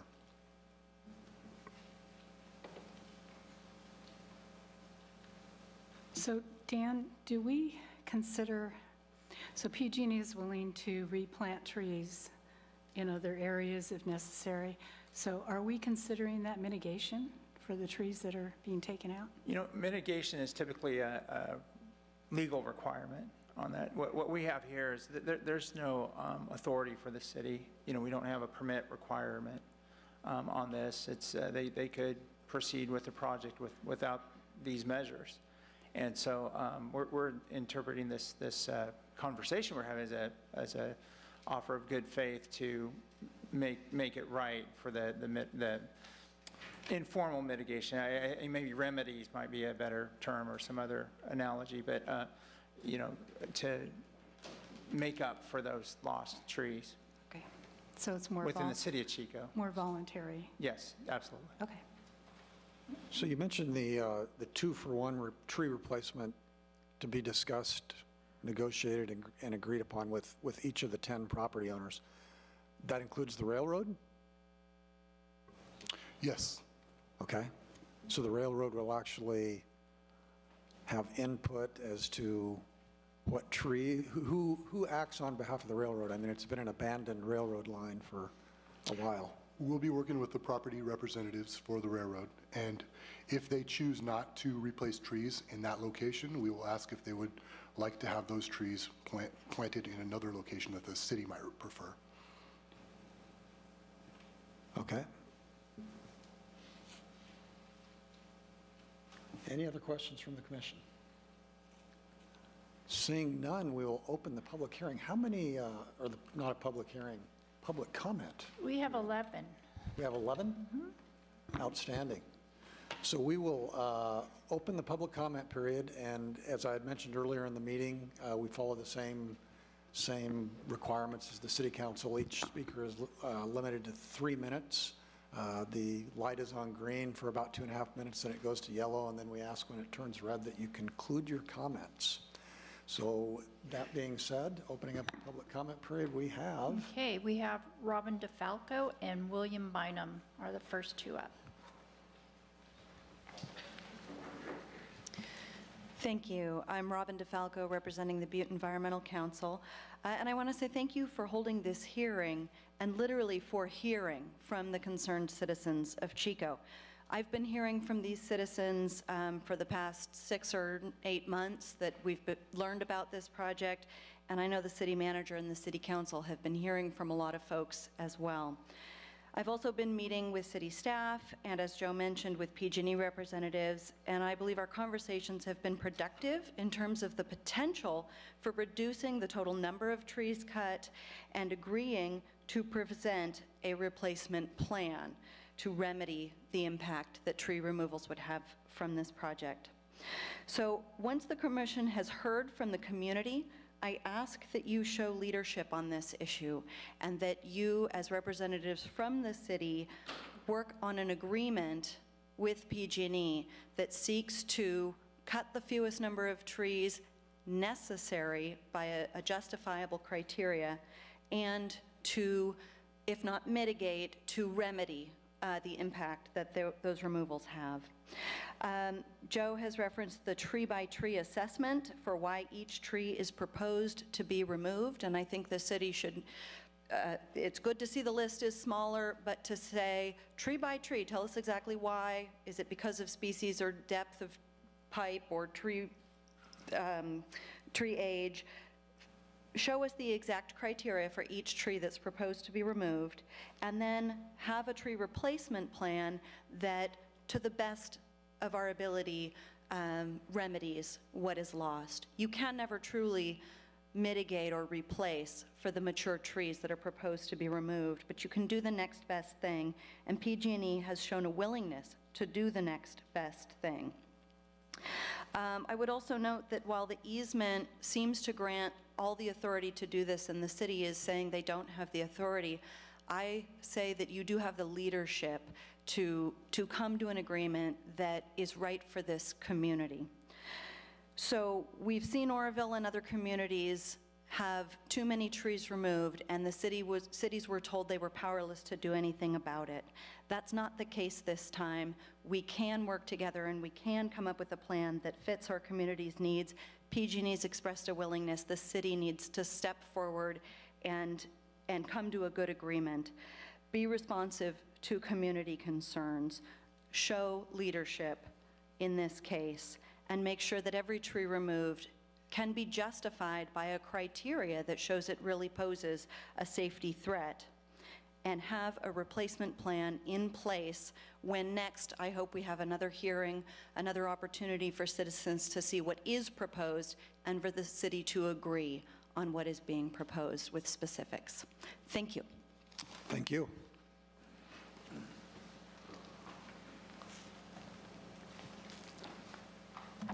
Good evening. My name is Bill Bynum. I'm the spokesperson for Save Oroville Trees.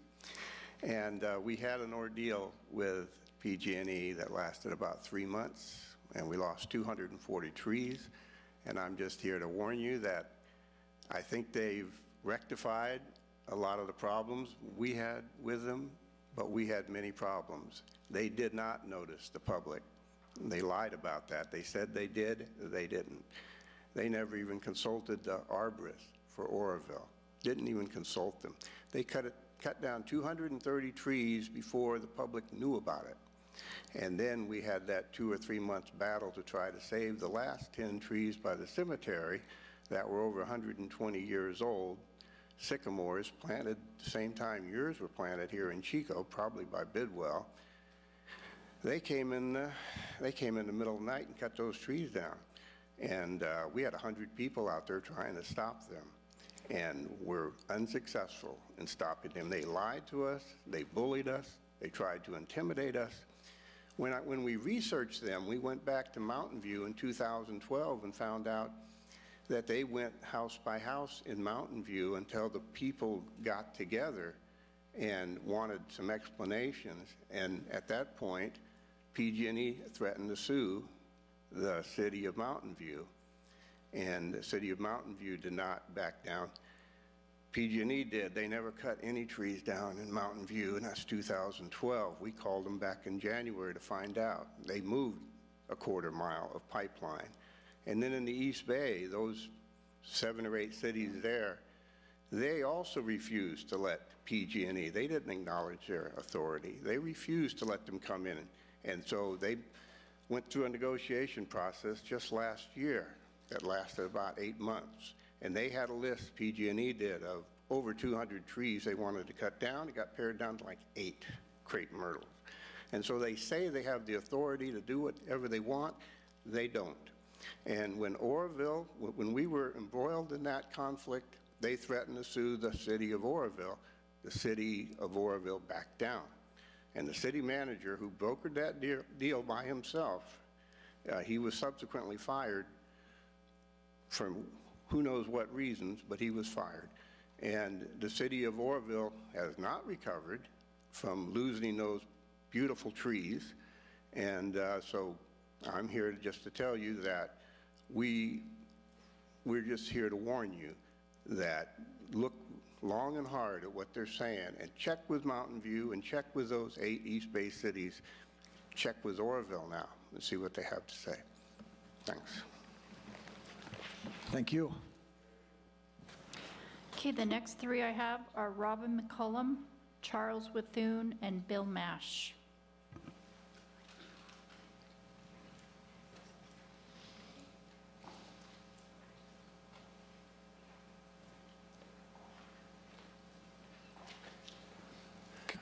Could you state your name again, sir? It's Robin McCollum. Thank you. I've heard some new things from you that I haven't heard before, and it's encouraging. And so rather than a statement at this point, I would just like to take the opportunity to press you for more details on your tree replacement plan, the funding that you're offering to go forward and maintain those trees, the number of trees that you plan to replace per tree removed, and so on. Could you elaborate on that for us, please? Thank you for the question, Robin. Why don't we gather these questions, and then we're going to come back and. So the question was details of the plan and number of trees in the replacement. And the funding. Be writing, guys. Hi, Charles. Good evening. Thank you very much for this opportunity. My name is Charles Withune, Chico Tree Advocates. Just a friendly reminder, I'd like to quote from John Baker, attorney for the City of Dublin, representing a coalition of 6 Bay Area cities, stated they do not believe they are obligated to issue permits to authorize PG&E to remove trees. The mayors of Danville, Concord, Clayton, and El Cerrito have stated, and I quote, PG&E has utterly failed to demonstrate a safety need for this plan, the Pipelines Pathways Project. Our attorneys have informed us that the legal assertions the project is premised upon are incorrect. PG&E does not have the unilateral right under its gas franchise agreements to remove the trees in the public right-of-way. Instead, PG&E needs our authorization to remove these trees, unquote. Look at their request. He talks about 10 feet on either side of the pipeline, and then he mentions 14 feet on either side of the pipeline. How big a space do they need for a 2-lane highway? We're talking emergency vehicles in the middle of the night, have to get somewhere. The lane of a roadway isn't that wide. What are they expecting? Emergency vehicles to have a passing lane going by on Comanche Creek in people's backyards? I think it's excessive. It's just way excessive. These trees are part of our character. They're part of our very identity. I suggest that we look at this proposal very carefully, and I would suggest that their zone of tree removal could be narrowed. I believe it's way excessive, 20 feet wide, 28 feet wide, come on. Thank you very much. Yeah, I'd like to thank you as well for having the forum and for having the opportunity to speak. Could you state my name? My name is Bill Mash. I'm a member of Chico. Thank you. Chico. The one thing I want to kind of preface, because I was involved to some extent with the Orville Save the Trees, because the first natural beauty I saw in Butte County was walking into Butte County with a backpack on my back and going up where all those trees were in the cemetery. It was an absolutely amazing, amazing place, and it was devastating to actually go back there and see all of those trees cut down. So I think it's good that we bear a lot more scrutiny than what happened in Orville, and I think people have already talked about that. As a community member, I have one significant concern. PG&E has stated, quite frankly, this is a community pipeline safety initiative. One significant question I have that hasn't been presented at all. I mean, if we're here to talk about the pipeline safety initiative, I haven't heard anything from PG&E about safety. What are the safety concerns? I've heard nothing, and that's concerning. I did hear from PG&E that they are going to talk to the property owners about what those safety concerns are. I think the public should know what those safety concerns are and to see if they are actually valid. I have just a concern as a citizen too, why not remove them when needed? I mean, if we got in the habit of just saying, this could possibly be an emergency that happens, maybe we need to remove this or not. But anyway, from a citizen's perspective, I don't really have a comprehension of why these trees need to be removed before it's necessary. The other thing was very analytical. It was a little bit confusing about what's going on with the trees. So this is what I heard, and I'd like to get clarified. 33 will be replaced, and the property owners will be offered up to 1 or 2 trees. In addition to that, there'll be 33 trees that could possibly be donated to the city. Those are the notes I had, so I'm just, at some point, get some clarity on that. And thank you again. Thank you. Next, we have Mark Stemmen, Diana Fogel, and Chris Nelson.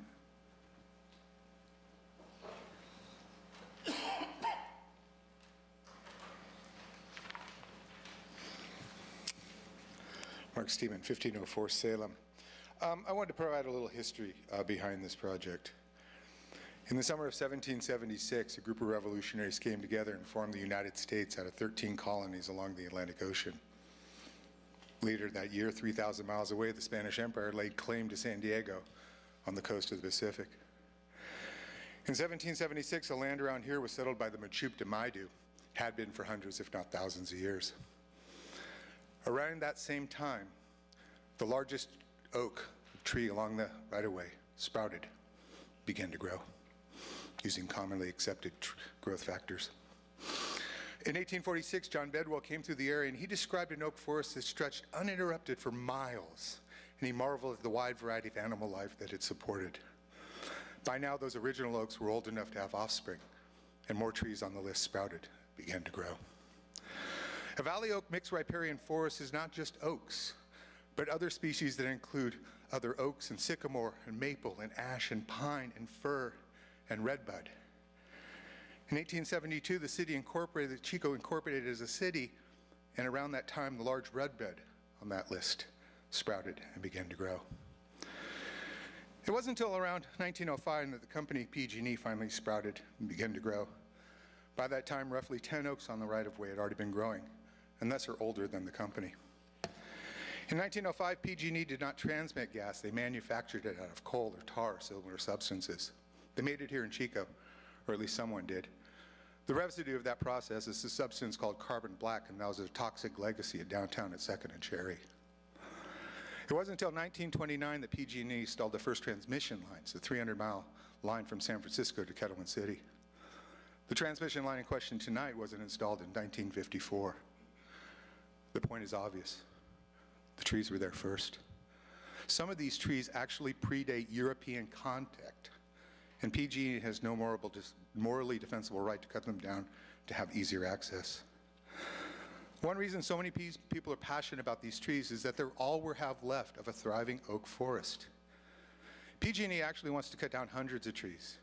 Their number is far lower than that because they don't count the baby trees, the trees under 4 inches, because babies don't count. PG&E calls them brush.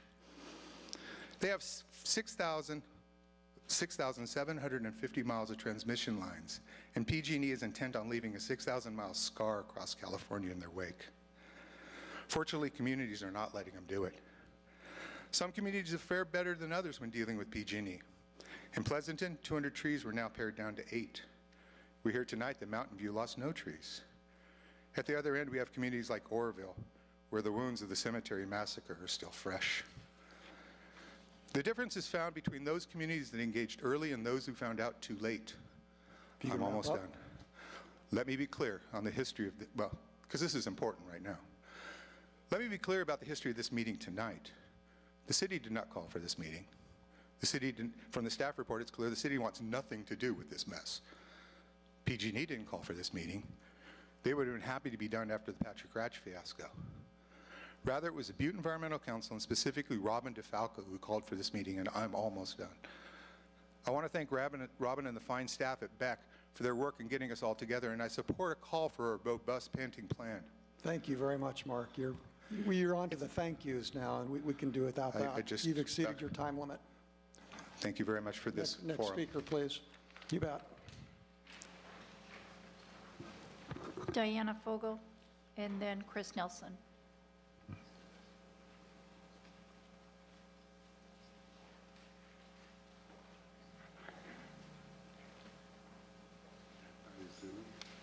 Well, I'm just here to underline the point or emphasize the point that we do value our trees very much. I'll tell you how I happen to be living in Chico, and my husband and our children too. We lived up north in a tiny town, 2,000 people, very remote, bitterly cold winters, and my husband was starting to look for a new job, a better job. So he got these books from the library, and he bought some books, and he had them laid out on the rug. I can still see it, the green rug and the green curtains, and he's making charts. And he was taking statistics from these books about wages and the price of housing and the crime rates and all that. And they were very impressive charts, multi-page charts. And I started reading the prose describing the different places. And when I read about Chico, it said, tree-lined streets. And my heart just turned over. I said, there, let's start looking there. How about that? And he did, and other places too, but there was a job here. And those few words made the difference for me.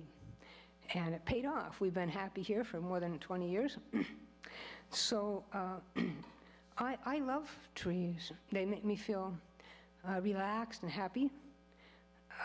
They make a place seem fertile, life-supporting and welcoming. They make a neighborhood seem like a safe place to raise children. And if we want people to want to come to Chico, to want to live here, to work here, to play here, then we need to do all we can to keep our tree cover flourishing. Thank you.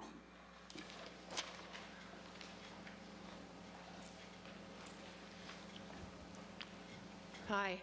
I would like to, my name is Chris Nelson. I would like to ask you to, number one, survey where the city boundaries are and where their county starts.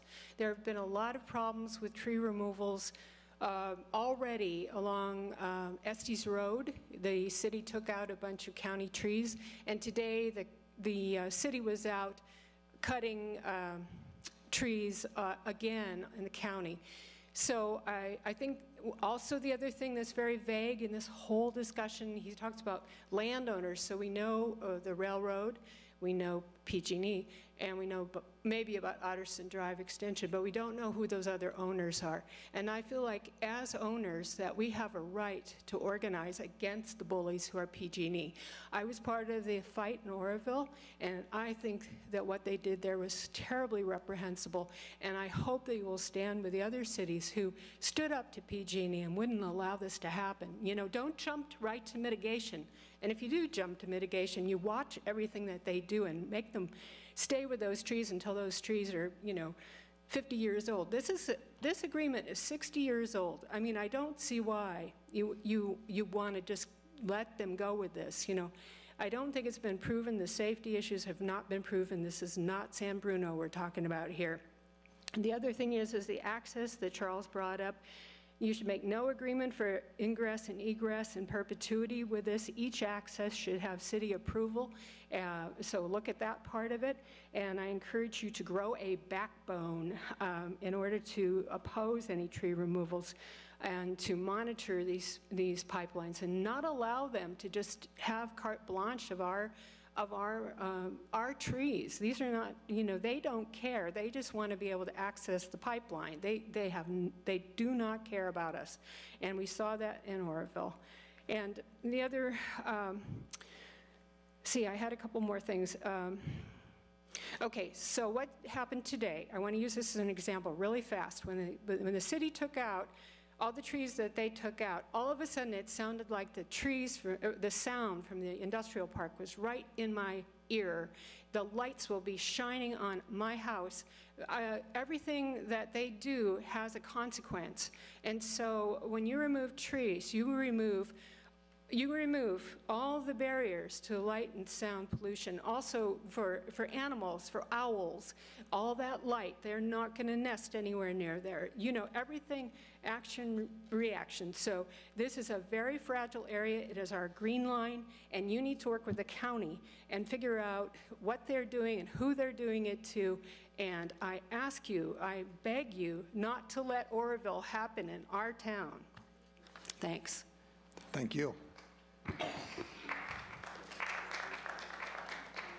The next three are Richard Harriman, Emily Alma, and Don Garcia.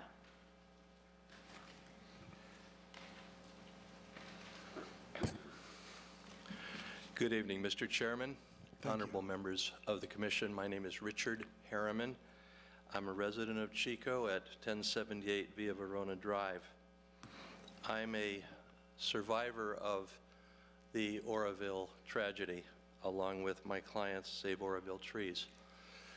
I'm going to resist the urge to be emotional, and I'm going to try to make some suggestions that could be useful to you in asking questions of PG&E. However, what I would say is that as the nation is considering entering into a treaty with Iran, the watchword has been trust but verify. With PG&E, the watchword should be trust and never trust and verify.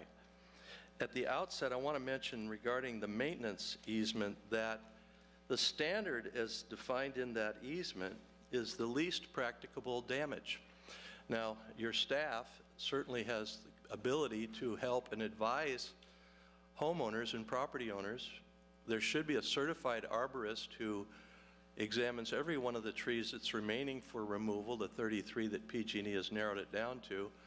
And the most important thing with PG&E in dealing with this, and I'll say the same thing to the City Council when we get there, is everything has to be in writing.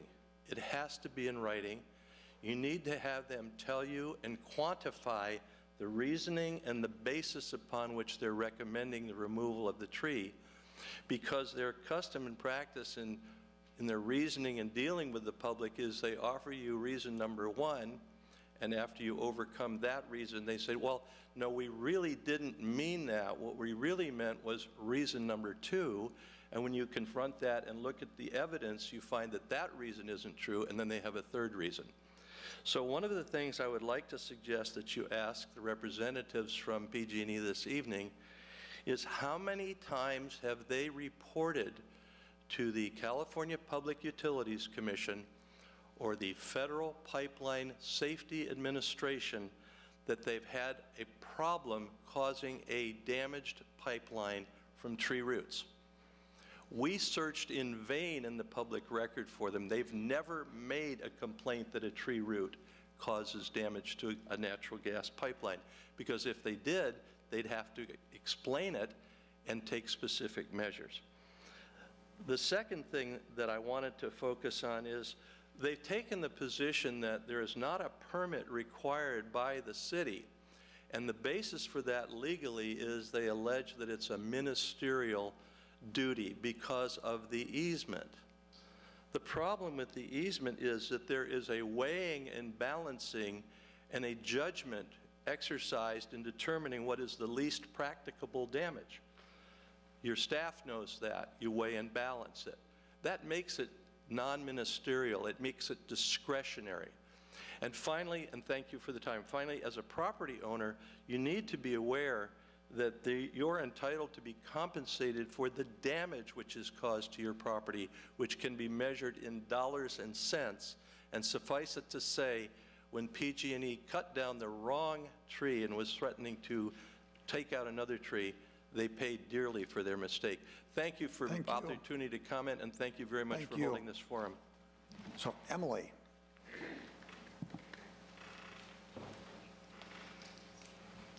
Hi, my name is Emily Alma. I was so impressed with everything you presented to us, Joe Wilson, and then I listened to my friends and neighbors, and I respect you as a person, but I agree about PG&E. I think it's really important that we see this in a much broader perspective. Thank you, Mark Stamen, for the historical perspective. Thank you, Charles, for pointing out that that this declared need for access for safety is way beyond what is needed. I think there's some really important things for us to look at, and one of them is I want to add to Chris's request and to Richard Harriman's request that you folks be our advocates, be advocates for our trees as much as you can. Richard has legalese that I don't understand, but he's a lawyer, and he just let us know that the city does have more power than you are understanding. So please use that. San Bruno is what started all of this, and what they're doing has nothing to do with what happened at San Bruno. San Bruno was terrible. We do not want a San Bruno in Chico. But San Bruno, what happened there had nothing to do with the kinds of safety measures that they're taking here for, the whole thing about tree roots, it's crazy. There's not one case of tree roots causing damage to PG&E pipelines, and yet they want to take down all these trees to protect from the possibility of damage from tree roots. So that's really important. My time is running out. I want to add about the fact that these 33 trees they're talking about are all 4 inches and greater. I was one of the people who had the good fortune to walk along the corridor, and there are multiple smaller than 4-inch trees. It's like taking out elementary school and preschool and the nursery. Those are the trees that are going to grow up when the old ones die off, like us, We need the kids. We need the kids, and we need the baby trees, and they should not be wiping them out. Let me see if I have one more thing. Oh, yeah. The planting on if there is stuff removed, if there's tree removed and large swaths taken out, invasives grow in so strongly. Let me just give me a few more seconds. Wrap it up quickly, please. I will. The invasives grow in. I spend hours and hours a month clearing invasives from Comanche Creek Greenway. And so there needs to be replanting, wise replanting of drought-tolerant natives, or it'll be full of ailanthus and Johnson grass and star thistle. Thank you. Thank you. So we have Dawn. Did I get that right, Dawn? Yes, you did. Thank you. My name's Dawn Garcia, and I'm also an Oroville resident that was very much involved with the 3-month vigil to save the remaining 10 trees. And it doesn't sound like I need to go back there or really add too much to what's been said tonight, because I just want to be here to support that you really, really must be advocates. We were so taken aback by PG&E, thinking that maybe they were experts, and they were so very, very arrogant with us. I'm a wildlife biologist, and I went in to talk to the council first about the benefits of trees, which I know we all know as being Bidwell Park members, for wildlife. And that was my main concern at the time, the benefits for wildlife. Also, as we're entering into climate issues, removing big trees that sequester carbon, retain water in their roots, you cannot mitigate with a 3-to-1 planting of a mature tree. So to me, those are things that we really need to keep in mind, is that these trees, even though we have many in Chico, are important and valuable to our climate, our changing climate, our community, and our wildlife. And you must advocate for them and for the safety issues. If there is a safety issue, you have to make sure you ask what it is, because what we kept hearing whenever we would ask for them to do a study around our sycamores was that they have a potential to pose a safety threat. We were never given any information. We asked them to do studies for us. We asked our council to help us with this. And there was one member who was supportive of us, but she wasn't even able to vote or talk in these meetings with PG&E when they were discussing these trees. So thank you very much for holding this forum, and I hope you have changed. This is a whole new thing for them to have this brochure and to actually invite the community and speak with the community on a hopefully level base. Appreciate that. Thank you. We have 3 more. Monica Bell, Megan Pfister, and Joanne Arroyo.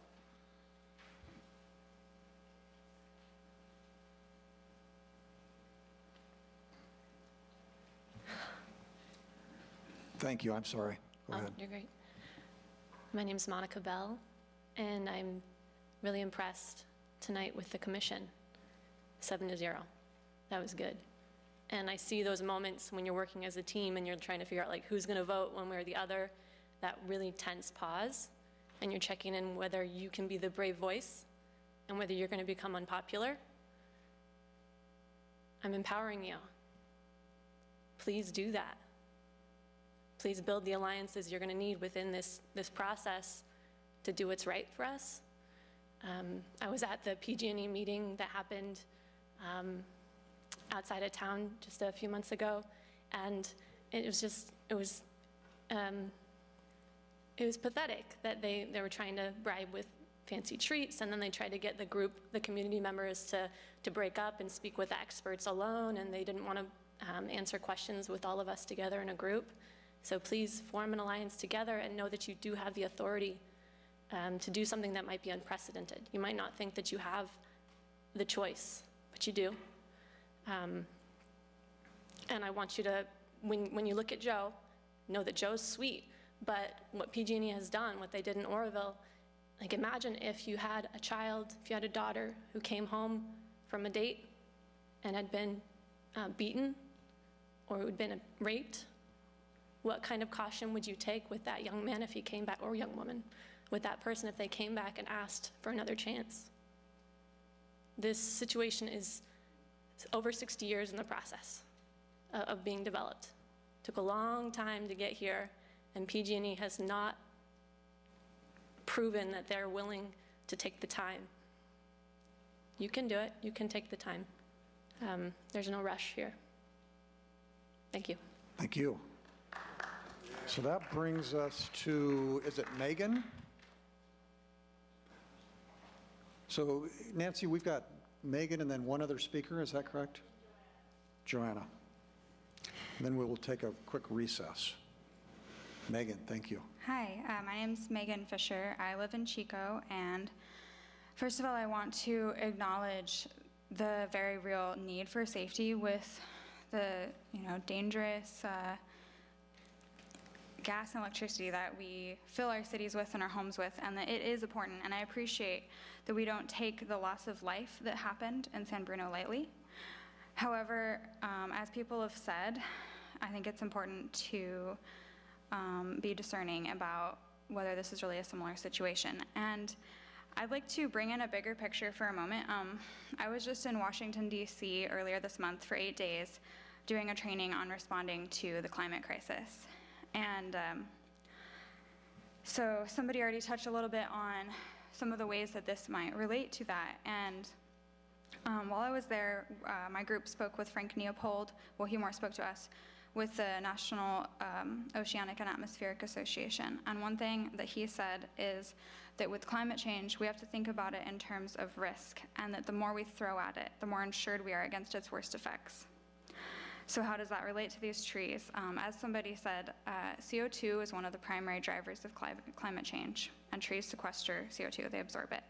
Older trees sequester CO2 at exponentially larger rates than younger trees. So 3 young trees cannot replace the amount of CO2 that's sequestered by an old tree. It would take 10 or more, I don't know, but at that point you can't fill the same amount of space with that many trees, so it just doesn't work. Another thing is that with the changing climate, we're going to be seeing more severe storms, and with more severe storms we run the risk of soil erosion, and those larger trees and their roots keep the soil intact. They protect us from the type of mudslides that other communities have seen when they removed too much of their natural foliage. I've heard it said that cities, while right now I am working on taking climate action at the federal level, I've heard it said that cities need to lead on this, and we need to be planting more trees to sequester more CO2 without cutting any down. Another thing is wildfires are becoming more unpredictable. They could come closer to town. Bigger trees with taller trunks with branches not as close to the ground run a less risk of catching on fire and taking a ground fire and bringing it up higher. So that's another way that the taller trees are more beneficial to us than planting a bunch of new smaller trees that can transfer the fire that way. If, unfortunately those fires come closer to town because we don't have the resources to fight all of them as they get worse. So again, I just want to thank you for holding the meeting, and just note that of all the speakers tonight, I think it's very clear what the community wants, and I hope that you will take that to heart. Thank you very much. Joanna is our next speaker.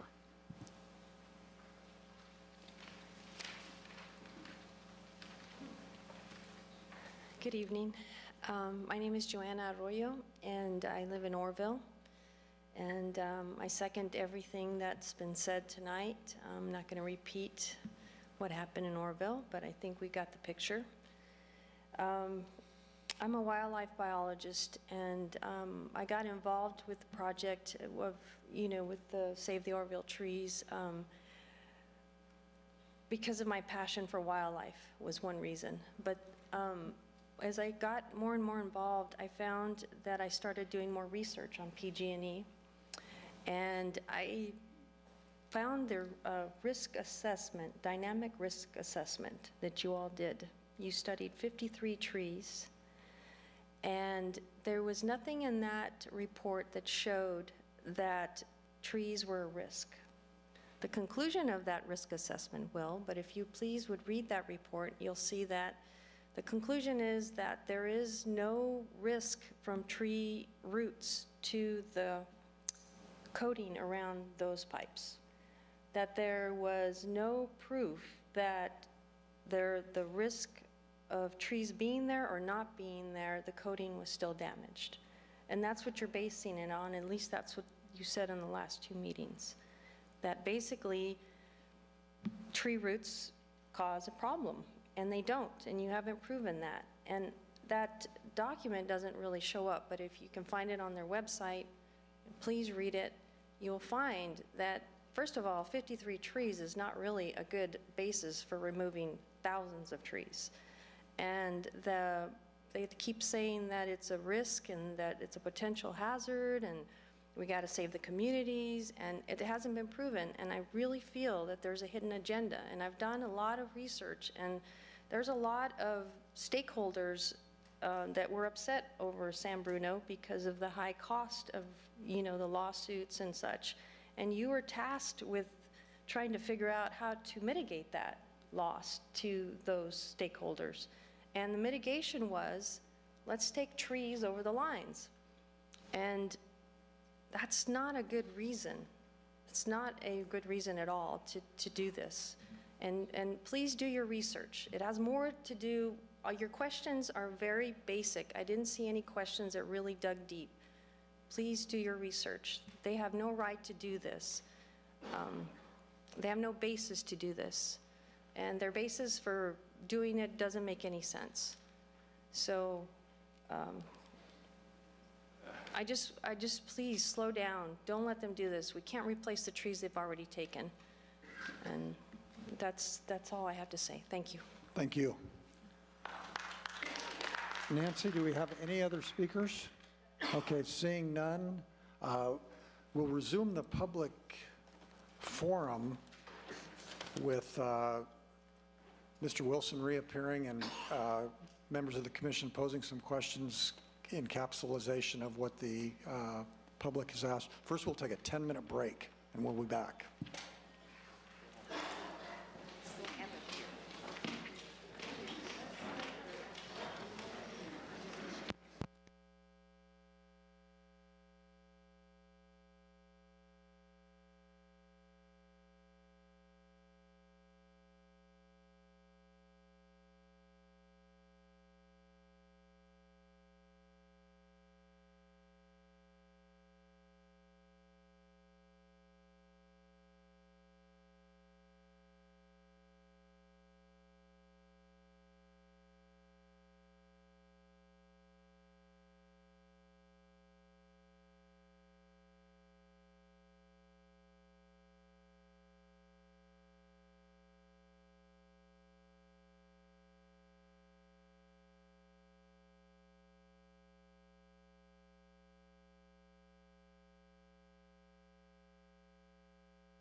Okay, we're going to go ahead and get started.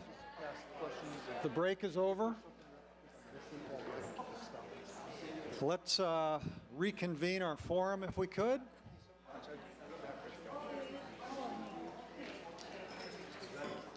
Mary's got treats for everybody up here.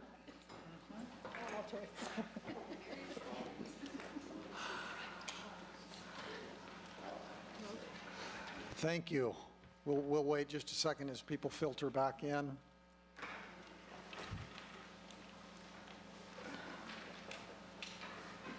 All right.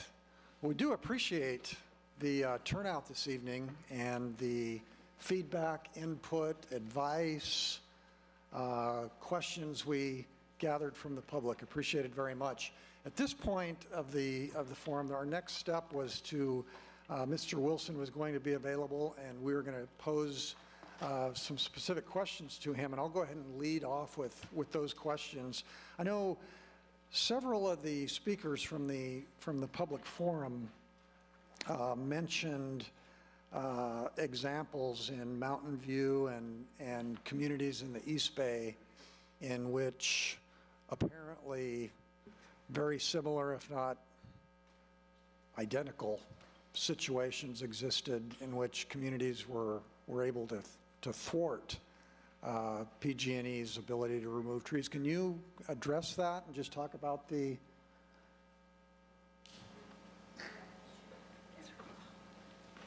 Okay. Can you address that and just discuss a little bit the differences in the situations that might exist? And I'll let you go. Sure. Thank you, Mr. Chair. So initially, when this program was implemented, PG&E didn't take the most collaborative approach. And when we approached cities in the East Bay, we really were taking a one-size-fits-all approach. And the cities pushed back.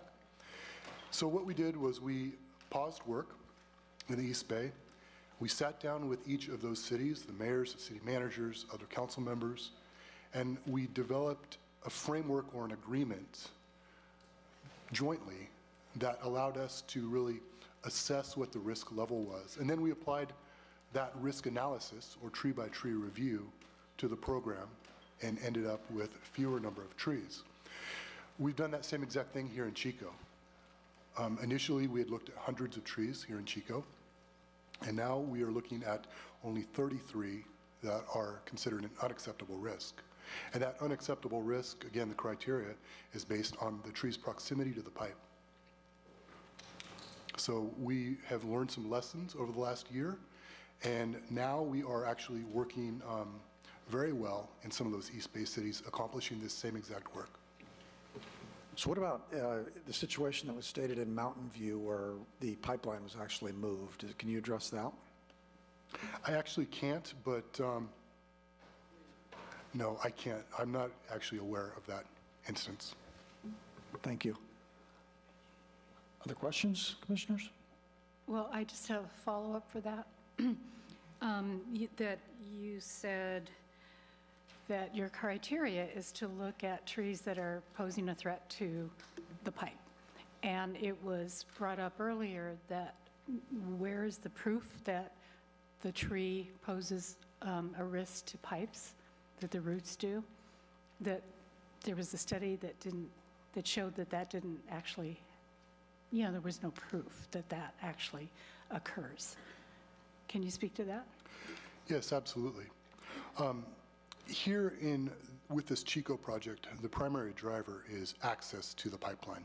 And I think the best way that I can maybe give an analogy is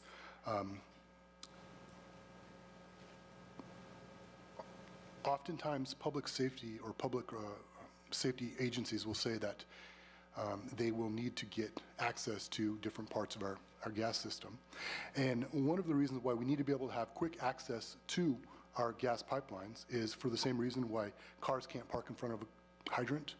Fire trucks don't normally need to access that hydrant, but when there is an emergency, they absolutely do. So that's really the driver here with this work in Chico, is to be able to get to this pipeline. There are trees that are so close to the pipe that they simply prevent access to it with equipment and personnel.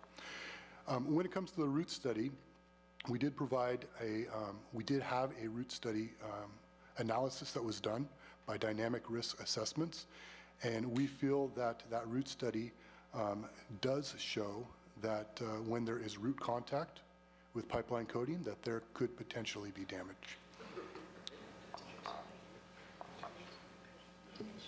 So you're disagreeing with what the comment from the member of the public on that study? Yes. Okay. I guess I'll have to read the study. Do we have access to that study? Or we do? Yeah, it's online. Okay. So does that also include the tree-by-tree analysis of the ones that you are suggesting that are to be removed? The root study didn't have anything to do with these 33 trees that we're proposing. Access is the driver. Access is a driver. Okay, Yes. Thank you for clarifying. And speaking to access, because it was brought up, why do we need 10 to 14 feet? Is it on each side? So that's 20 to 28 feet. So that's industry standard. That's best practice.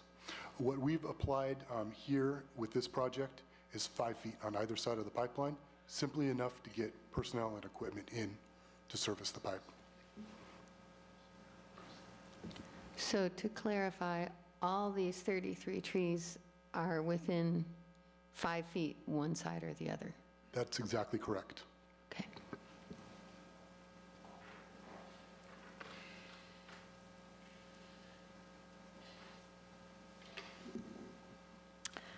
So in speaking to a couple of the points that have just been brought up, if you do clear that 10-foot zone over the pipe, we had some of the specialists for wildlife talking about, and also some of our Comanche Creek cleanup volunteers, speaking to how invasive species and native species often take over those areas that have been cleared of trees. If that area is then blocked by those types of bushes and problem species, is that also something that PG&E is going to come back through and be cleaning up then, so that they continue to have that access? So if I understand the question, you're asking if we clear this strip over on top of the pipeline and invasive species come back, will we continue to maintain that? Yes, because you're specifically cutting down trees, and I don't know if it's a general practice of yours to kind of be clear cutting, bushes and blackberry bushes and, any type of thing that might be coming up over the pipeline as well, that might hinder access as well. That's correct. This is going to be part of an ongoing maintenance program. We don't want to come back here and do this same thing again. Okay, so, and that kind of also would then go for any small trees that might start growing, you would continue to clear out of that area? That's correct. Okay. And of the trees that are in this 10-foot zone, the 33 trees that are marked for removal, do you have any idea about the approximate age of those trees that are there? Are they newer because PG&E has been doing maintenance on this pipeline before and they've cleared out trees before and just haven't in recent years? Or is this the first time that since 1954, or when the pipe first went in, that trees have been cleared over it? Do you want to handle that one, Ryan? This is Ryan Willis. He is our managing supervisor for vegetation program management. So I'm not aware of any past work in that area regarding the clearing of our gas transmission right away. There is overhead electric that parallels the entire length of the same project, and there's ongoing trimming work that occurs on the electric side to keep the vegetation away from the lines themselves. The majority of the work that's proposed here are very small trees. There was reference to the fire hazard in this area. It's extremely high in this area. There's a lot of ladder fuels. We would be actually clearing out that ladder fuels as part of this project. In regards to the noxious weeds that have taken over that area, there's a significant amount of yellow star thistle that is surrounding the Comanche Creek area. And as part of our long-term maintenance program, once we are able to clear the area, we would continue to hopefully gain some sort of control within our right-of-way of keep the yellow star thistle out of there. Okay, thank you.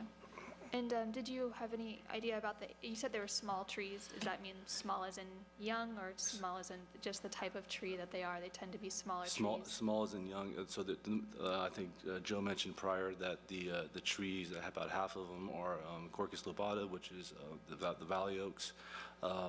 These areas are, you're talking about, not to get into forest health too much, but it's choked out in there, completely choked out with these very tiny, small trees that are growing up into the larger trees. So I would say, it's just my professional opinion from a forestry background, the majority of the trees probably range from 10 to 20 years that have come in, and they're super suppressed right now and are stressed due to the drought. Okay, thank you.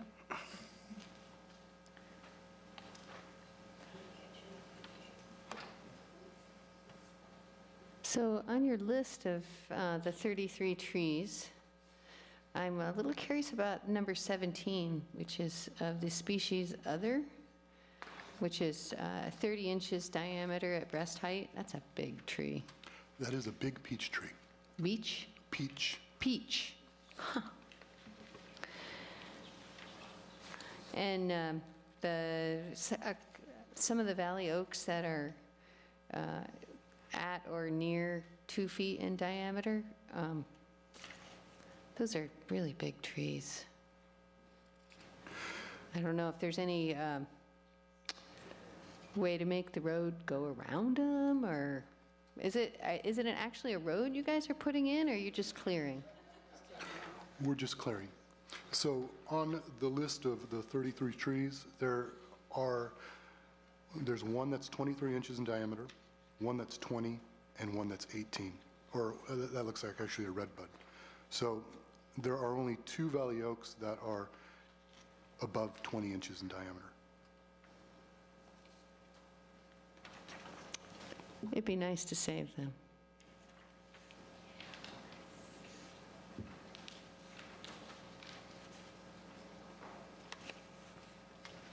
Could you just run through on, as long as we're on this sheet, so the unacceptable risk, manageable risk? It's on the other side. Just kind of differentiate there. What's?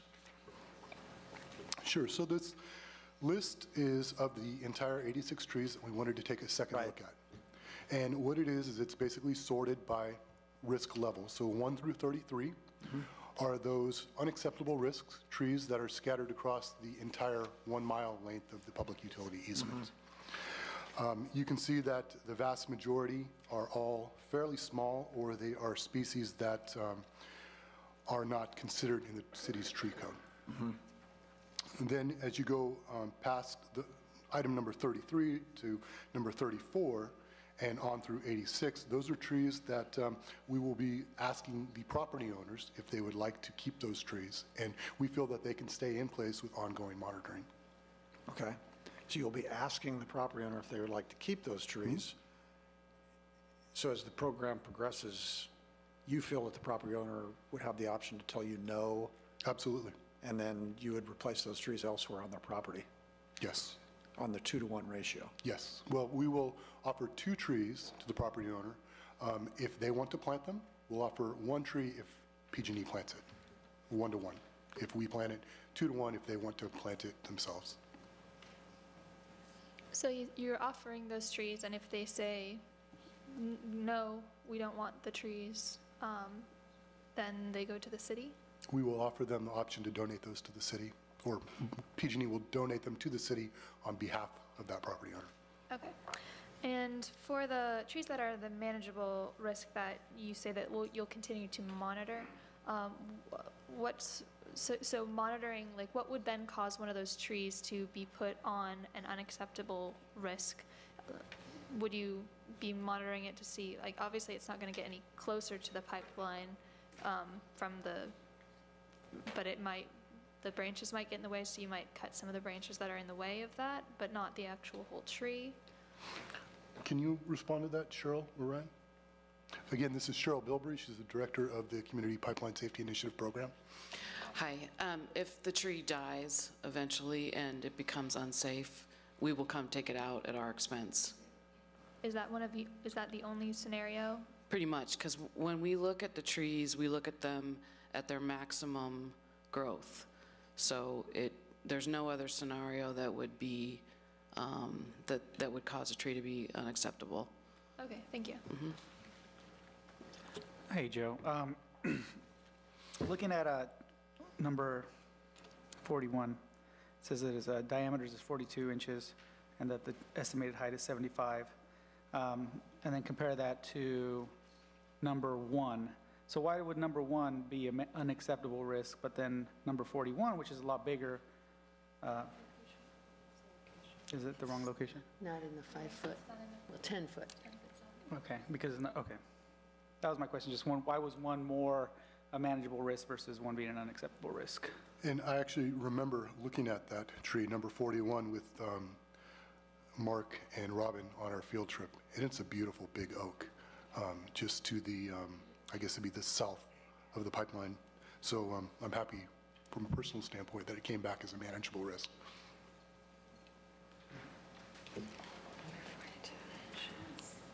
So I'm still trying to get to this issue of how you determine, what is your criteria for safety?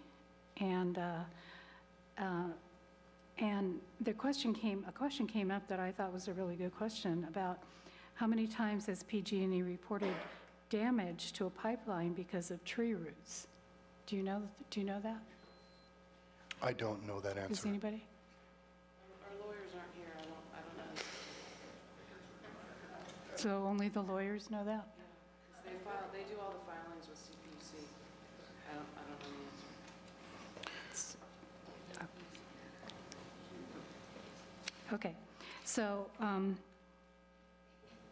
just really confused because you said that, okay, the issue really is access to the pipeline or to the pipes, and I'm getting not necessarily because they're damaged or maybe they might be damaged in the future, but if they are, then you need to get to them.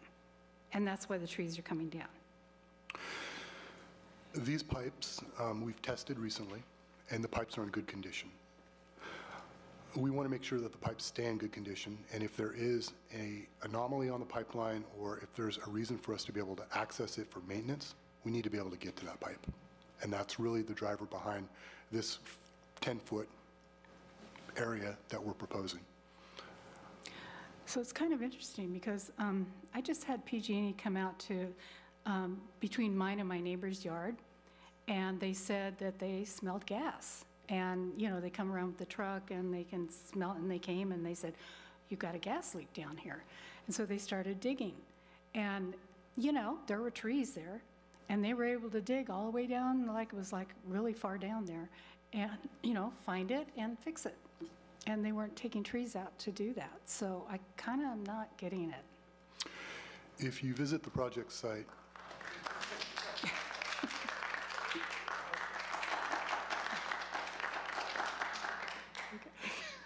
so if you visit the project site, you can see that the pipeline was installed on the north side.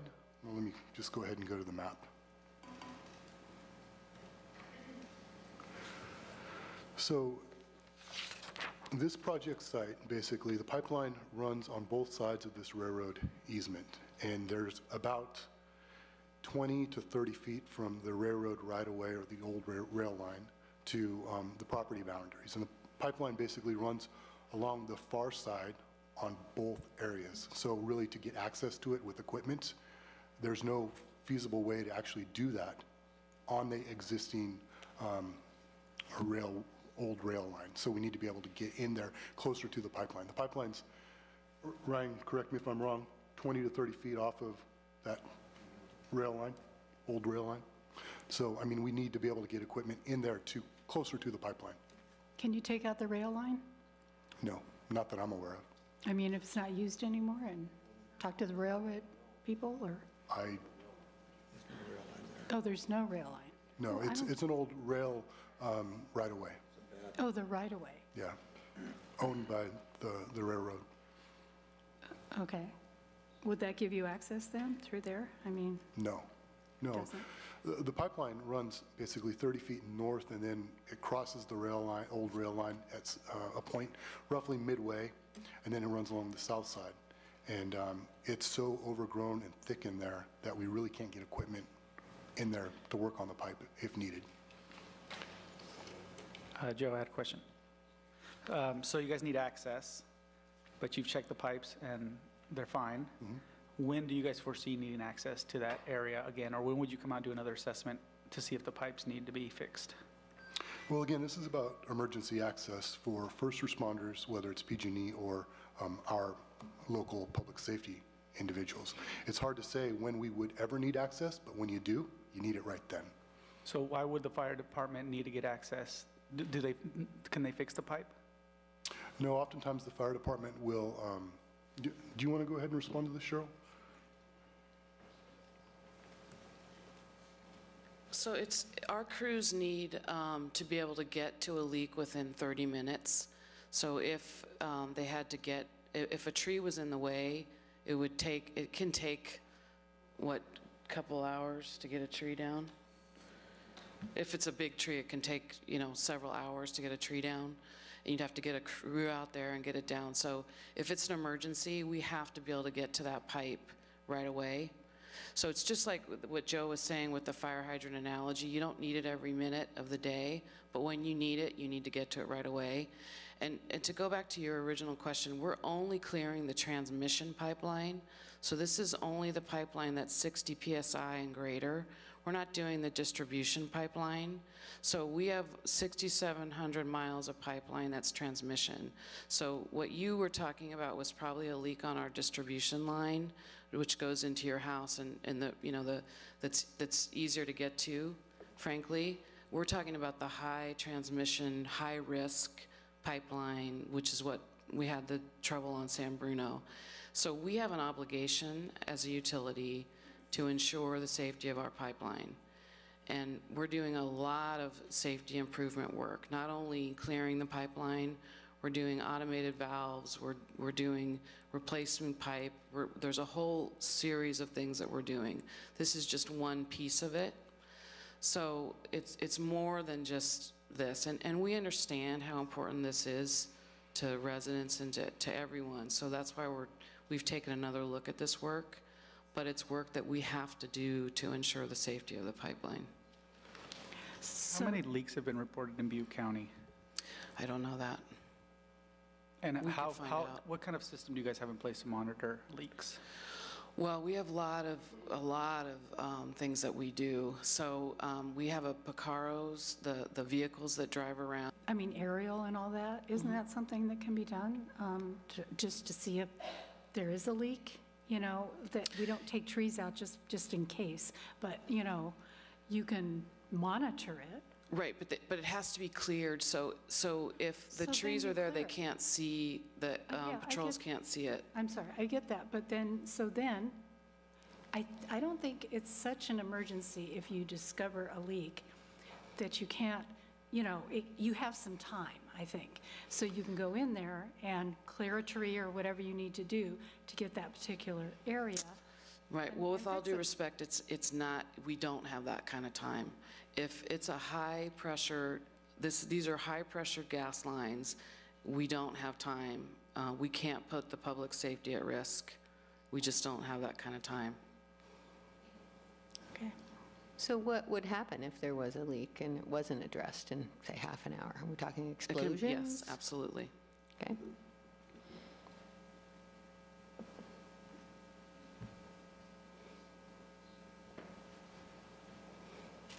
Other questions? So I'll hop in. So the details of the plan, how would you see this unfolding or how do you see this unfolding as it moves forward? The details of the plan, funding, our staff participation, city participation in guidance and oversight, et cetera, et cetera.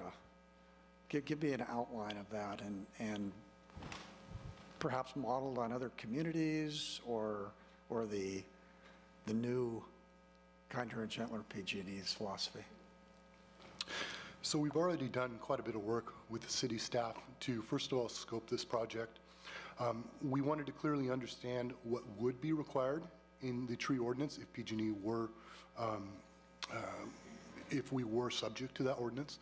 So we've tried to really build this mitigation proposal to meet the intent of what the city's tree ordinance is. Our next steps are to meet individually with the property owners, talk a little bit about what our findings are, discuss really what some mitigation proposals within that framework possibly could be, come to a mutual agreement. We want them to be absolutely supportive of the work. We're going to continue to talk with our customers until we have an agreement in place. Nothing will happen until that happens. And then in terms of the mitigation offered to the city, that is definitely above and beyond what would normally be required. But we recognize how important this city really views its trees. So we want to be able to make that contribution. I will likely be back in front of the Parks Commission with an offer of mitigation, including the 33 trees that we propose to provide to the city, along with the funding to plant those trees and make sure that they stay established. We'll continue discussions with Butte Environmental Council and their representatives, along with city staff, to see if maybe there's a different way to offer that type of mitigation to the city. If that's not something that, I mean, maybe there are other alternatives that might be out there. So again, this is kind of a two-pronged approach. We're going to be working with private property owners. We're going to make them whole, and then we're also going to be providing this additional mitigation to the city in some form, as long as it meets, I mean, that 33 tree standard. So would you envision talking to all those private property owners, the 10 private property owners, coming to an agreement with each of them, utilizing that information to put the plan, the entire plan together, and then we review that in its totality? No, PG&E will be working with those private property owners itself. So what I will be bringing back to the commission is that additional mitigation that PG&E is offering of 33 trees plus funding. And really the commission can decide how you want to apply that. So what you're coming back to this commission with is just the mitigation and how we would want to apply that. You're not going to come back and tell us which of these 55 trees that are considered manageable risk you came to an agreement on whether to remove or not with the private property owners. That wouldn't be anything that we would have knowledge of? Is that what you're suggesting? No, what I can do is I will commit to providing that information to city staff, and I'll give you an update when I come back to discuss those 33 additional trees.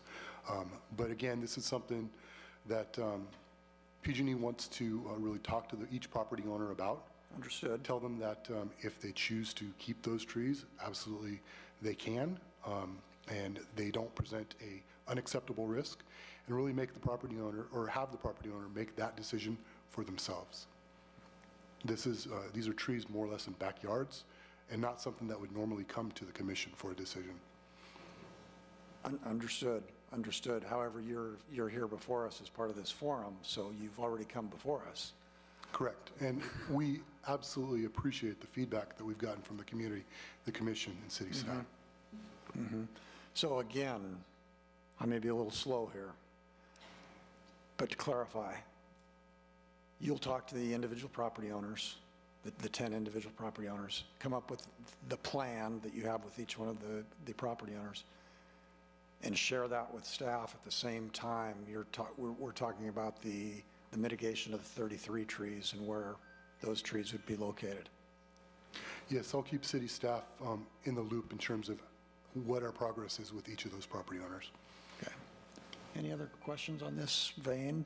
I actually am curious to know, so this access, is it the ability to get a vehicle into where the leak is, or the ability to dig a hole down to the pipe, or both? Both. Okay.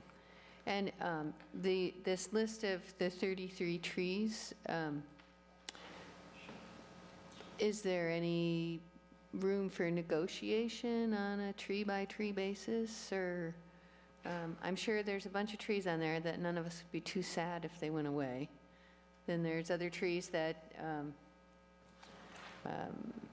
we might feel the loss, more severely.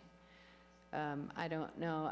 I heard that you worked some with Beck to come up with this list, but I don't really know at what level, or, like I said, if there is any room for discussion, negotiation, anything like that.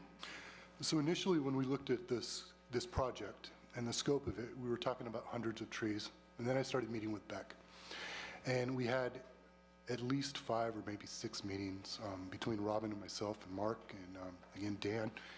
And we went back and forth, and we started applying that tree-by-tree review. Beck was honestly pushing for, hey, look at each tree.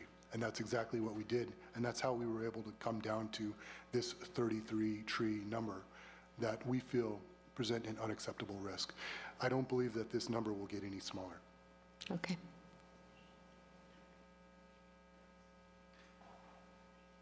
And just to clarify, all these 33 trees, they're all on private property, and if those private property owners took it into their heads to clear all these trees out themselves, they absolutely could do that. That's exactly correct. Thank you.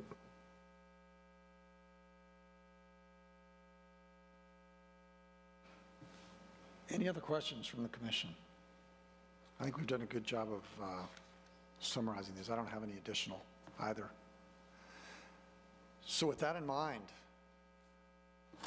as we had outlined the forum, at this point we'll go back into a public comment period. And I would ask you to specifically not just revisit the things that you've already stated in the first part of the public comment period, but to address specifically what Mr. Wilson might have said, anything that you didn't feel was clarified accurately. But we would like to wrap this up, and it's an important forum, but we really don't need the repeating of the exact same information that we heard 45 minutes or an hour ago. Okay. So with that, I need to start, right? Let me why don't I start. go ahead and Okay. open up the public comment period and allow you to speak. Okay. Dawn, as I recall, correct? Okay, my name is Chris Nelson. I'm very Chris, I'm disturbed sorry. by this because you're not taking into account any kind of topography. That's not been talked about. You did not hear what I said about some of this is county and some of this is city. And this is where you guys really need to know what you're talking about, and you don't. Because I live in the county, and he's talking about, this project is county city, so we need to be able to coordinate. I also have to tell you that PG&E is able to check these lines without all this damage to the trees. They came out to our land and they brought all these tanks and they went without damaging anything, and they went and checked all of our lines. So they do not have to do it this way. They have other ways to check the lines for integrity. So that's the main points I want to make, that I really, really want you to do a better job, because you haven't, this is an old railroad berm, and it goes like this, and then it goes like this, and then it comes up like this. And unless they flatten that ground, they will not have access. And that's how it is on our property, unless they're going to come through our property, if they think they can. But there's no way to access the property, and they're never going to be able to access the property. So, they just need to do it the way they did it last time. They can't come in there and cut our trees. So, period.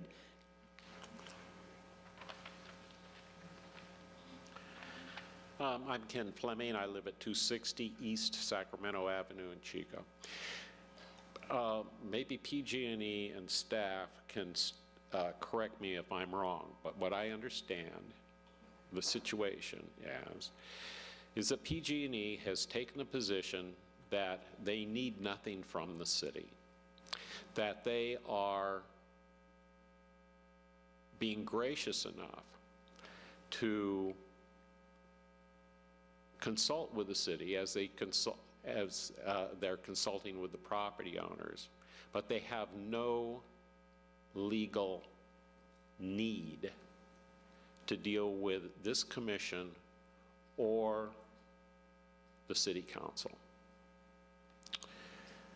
This is exactly the same argument they have made in Oroville and in every other town. It is not a proven legal fact.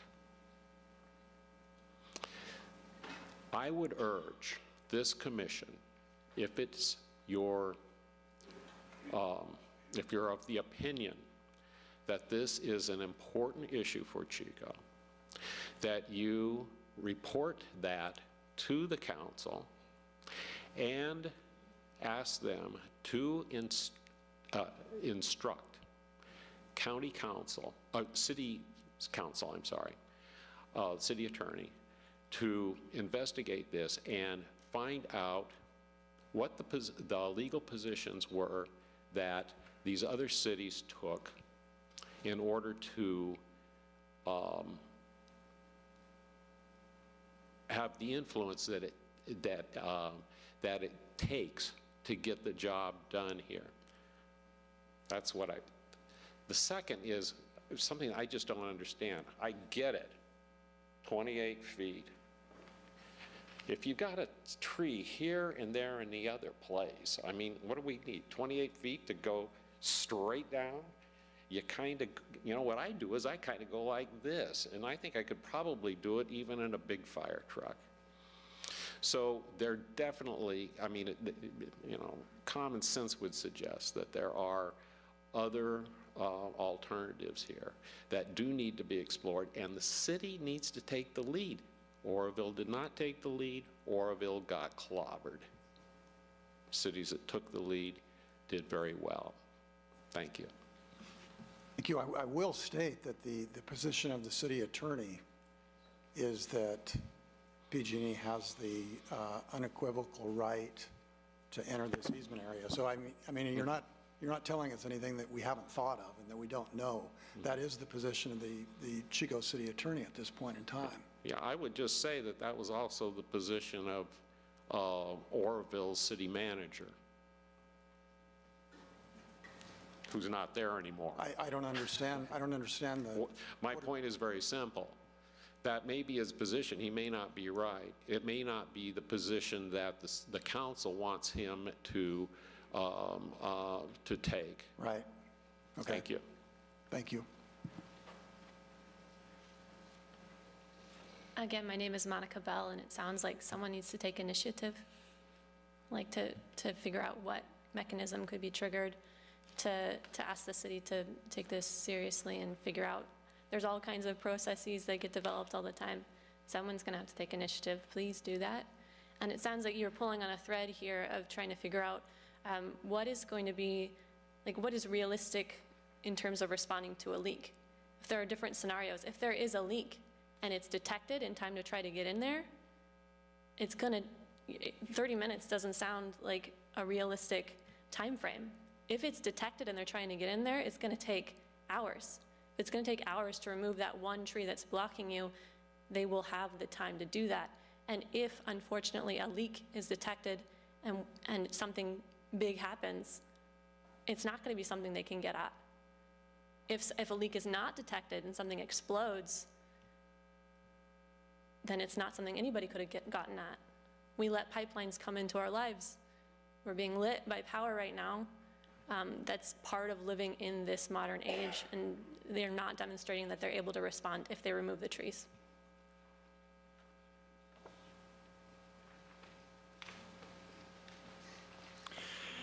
Appreciate your patience. One thing that was not mentioned, they claim that they need to get to the pipeline leak in 30 minutes.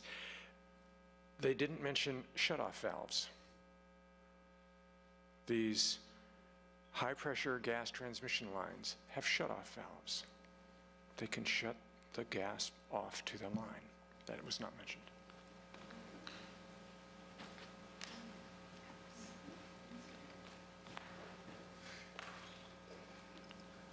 Well, I'm still saying wow on that one. What a simple question not to have asked any of us. I'm really puzzled by this this analogy to the fire hydrant, because fire hydrants are placed where there's the possibility of fires, and our PG&E representatives cannot point to one instance where there has been the reason that there might be a fire from the point of view of roots damaging pipes. San Bruno was a different situation. When they came in, Chris referred to how they came in and checked our pipes. They were checking for the damage to the pipes, and I don't know what they did, but there were these gizmos at the end of our road for quite a long time while they were testing the pipes, and they did some work, so it took a little bit longer, and that had nothing to do with trees. Not one tree was removed. So, you know, this fear-mongering about danger, it's just, I don't know. We got very frightened. All of California got frightened by San Bruno, but it's not a reason to take trees out. It had nothing to do with trees. So, oh, and there was one other thing. Oh, I had no idea that we had a 30-inch diameter peach tree. Oh my God, that should be in historical records, not cut down. And if you want to cut it down, you're going to have to cut me down first, I think. I can't imagine, and I was on that walk and I don't remember seeing it, but I want to see it. And we should put a fence around it, and we should put something on it to honor it. Okay, thank you. And please, please, please be our advocates. Please keep asking these questions. That's so important. Thank you. Okay, thanks. I'll be brief. This whole idea of first responders, you know, they stated, and I've seen the map, 6,700 miles of transmission lines. 6,700 miles. And they have to clear it all in case there's a problem somewhere. Almost 7,000 miles. So you're going to clear the whole thing just in case a first responder has to respond somewhere. That's incredible. Incomprehensible. We're going to cut all those trees down just in case. Roots might rub on a pipe, and so in 30 years from now, there might be a leak. And if, as our supervisor, Bill Conley, said, and that leak, you know, might blow up our cemetery and kill all the dead people in our cemetery. But that was a joke in the newspaper. But Jack Kiley's our retired PG&E expert.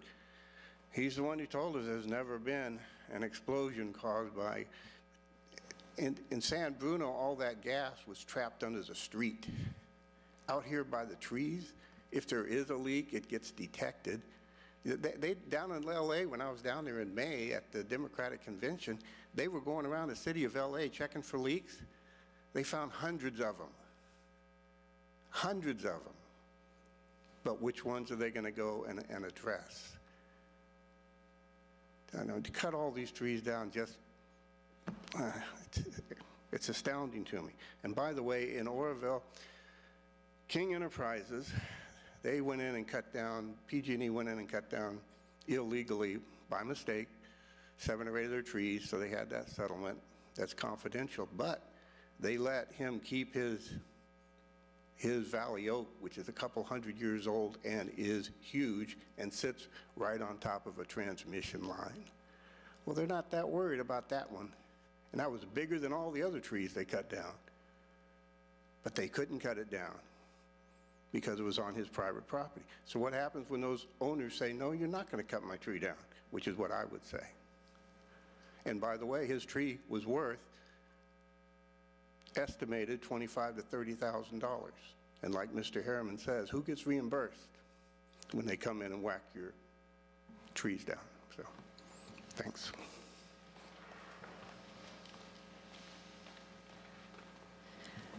I have a couple clarifications and a couple requests. Briefly, Robin DeFalco, representing Butte Environmental Council. I want to simply clarify that Butte Environmental Council, while our name sounds a lot like a government agency, is a nonprofit trying to represent the environment locally, 501c3, and we try to act as a voice for trees and as a voice for and all wildlife, and a voice for the concerned citizens as well. So when we've been meeting with PG&E, I want to thank the city and PG&E for recognizing our role and trying to be that voice for the trees that don't have their own voice. But we also are not the ones to make the final decision. We're trying to be that voice, but we really need the city to come to an agreement with PG&E. We really need the city to ask for some specifics before you can make that agreement. And you've been asking some really good questions here tonight. I want to request that the city, whether it's this body or the staff, ask, and I'll go ahead and ask, Joe, is it possible to see a slightly better map than this that shows the 33 trees in question plotted on the map with the parcel numbers, so we can see this one is actually in the city-owned greenway. These are actually on private property. The private property owners have a say in whether those trees are removed, just as they have a say in whether trees are replanted on the property. And I think the public has a right to know where those trees actually are. It will help you see, well, this one is right on top of a pipe, this one is right on the edge. I also would request that we see the specific criteria for each of those trees. It's because of the depth to the pipe. It's only a few feet from the pipe. It's because all of those things. That will help everyone understand at least what PG&E is arguing is the criteria for that tree's removal. I also request that the next time we come together, that there are some more specific plans about how we replace those trees. I think we've heard some good concepts about what could be proposed in each of these cases. What does the city want to see? We've talked about honoring the spirit of the tree preservation policy that would apply in a new development scenario. This is not that, but that would be a good guideline to say this many inches of tree removed equals this many trees replanted somewhere. So I'm asking for you to ask for those specifics to come back next time we convene, and keep asking the questions about whether there's a need here, and keep maintaining that the city has authority to say what is comfortable and what is right for our community. Don't let go of the authority that you have to get the right plan for this community. Thanks. My name is Marlene Del Rosario. I'm an Oroville resident and a member of our city council, the one that wasn't allowed to speak during negotiations. During the time that we went to court, between dates that we went to court, the line on Feather River Boulevard went from being a delivery line to being a transmission line. When we questioned that, we were told that they can change the pressure, the PSI, in a line. It seemed to me that what they did was, when we complained, changed it from a delivery line to a transmission line by increasing the PSI. I also want to tell you about my personal experience during that time. I was a founding member of Save Oroville Trees, and shortly after it started, a PG&E truck pulled up in front of my house, and I was curious about what they were doing, and I went out and asked the gentleman, what are you doing? What's going on? And he said, there has been a leak reported here. And I went, oh my goodness. It was under the pavement, which is what happened in San Bruno. And I said, oh my God, when was this reported? And he said, November of 2012. So, you know, the idea that a leak can happen, they happen everywhere all the time. And my house didn't blow up, and my neighbors' houses didn't blow up. Thank you. Thank you very much for having this. Thank you.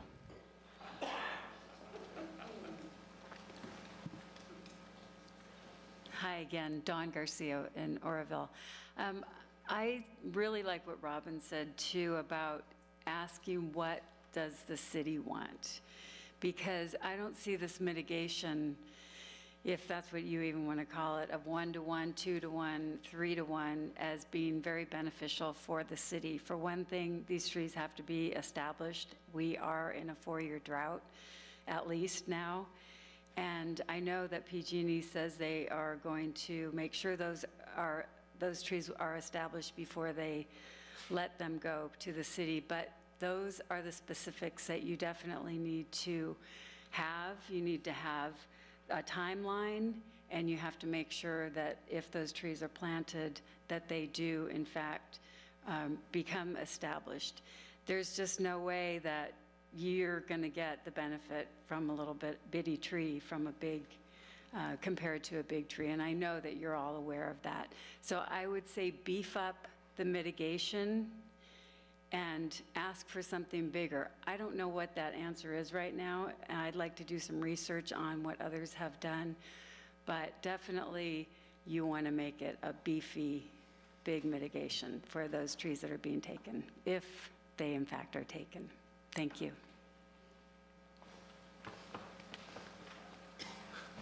Everyone hates a lawyer that wants to have the last word. Good evening, Richard Harriman again. I want to make 2 points. One, the law firm that Mr.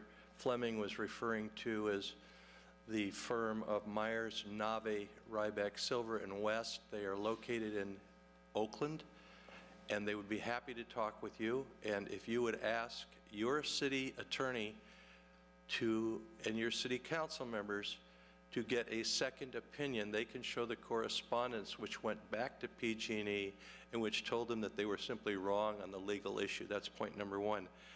Point number two, I find myself in the awkward position of telling you about my father. And he's kind of a straight guy. He's kind of an old gink like me. And he saw this pipeline that failed down in Santa Barbara, releasing the crude oil into the ocean again. And it wasn't as bad as 1969, but it was still pretty bad. And his reaction, being a good Republican, was, you know what, we got to help those guys do this better. They really need to have a way so that we can continue to use oil and gas until we shift to renewable energy. And so he put together a group of experts down in Santa Barbara, including a company called Novim, and they started looking into what the situation was and how it happened. And the one thing that came back loud and clear when they found out the fact was that the pipeline was totally corroded, was like paper where it broke. They still had turn-off, shut-off valves, and they're fully capable of operating them. It's a technology issue. It's very simple to do. They already have turn-off valves in the pipe. Thank you. Thank you. Any other speakers?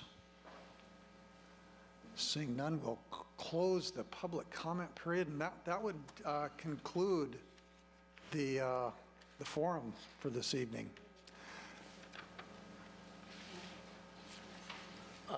Yeah, I was going to do that. Mary would like to speak. Vice Chair Mary. Chair. All right. So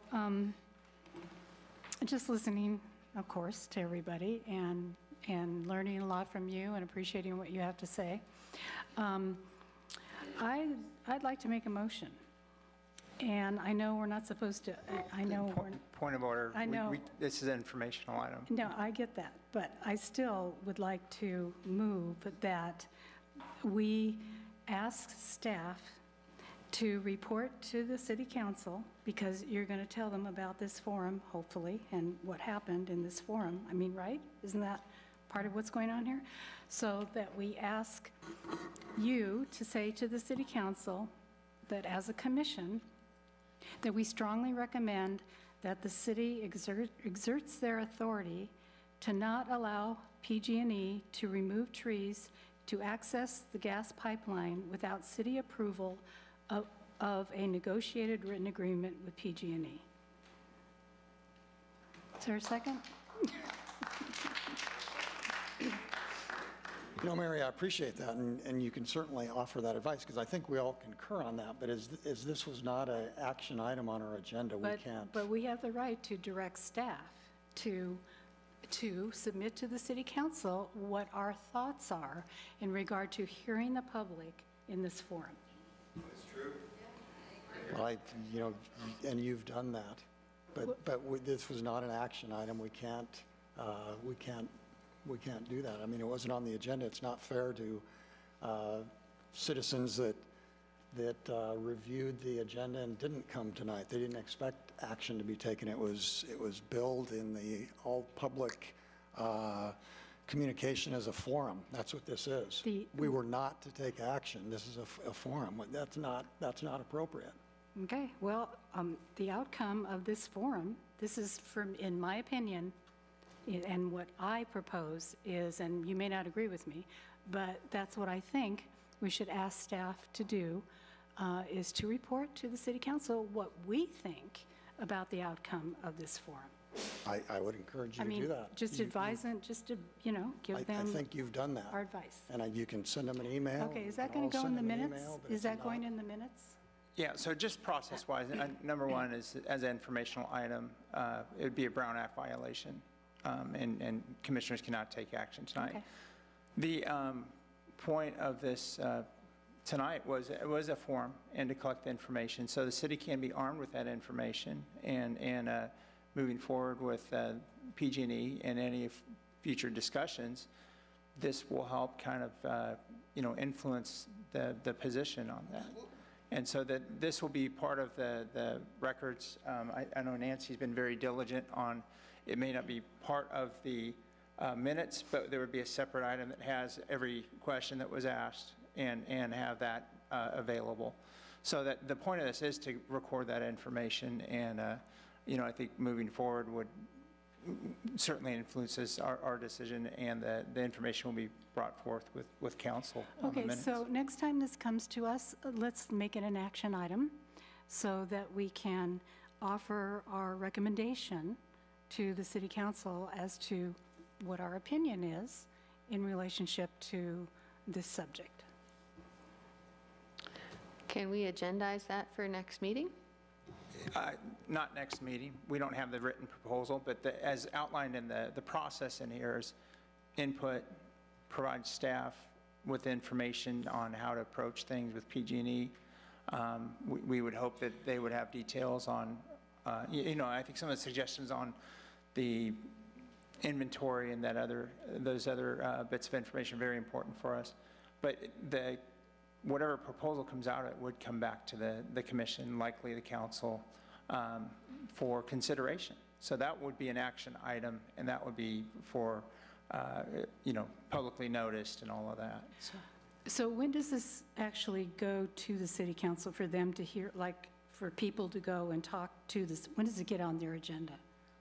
Doesn't. We don't have a written proposal. I can't tell you that.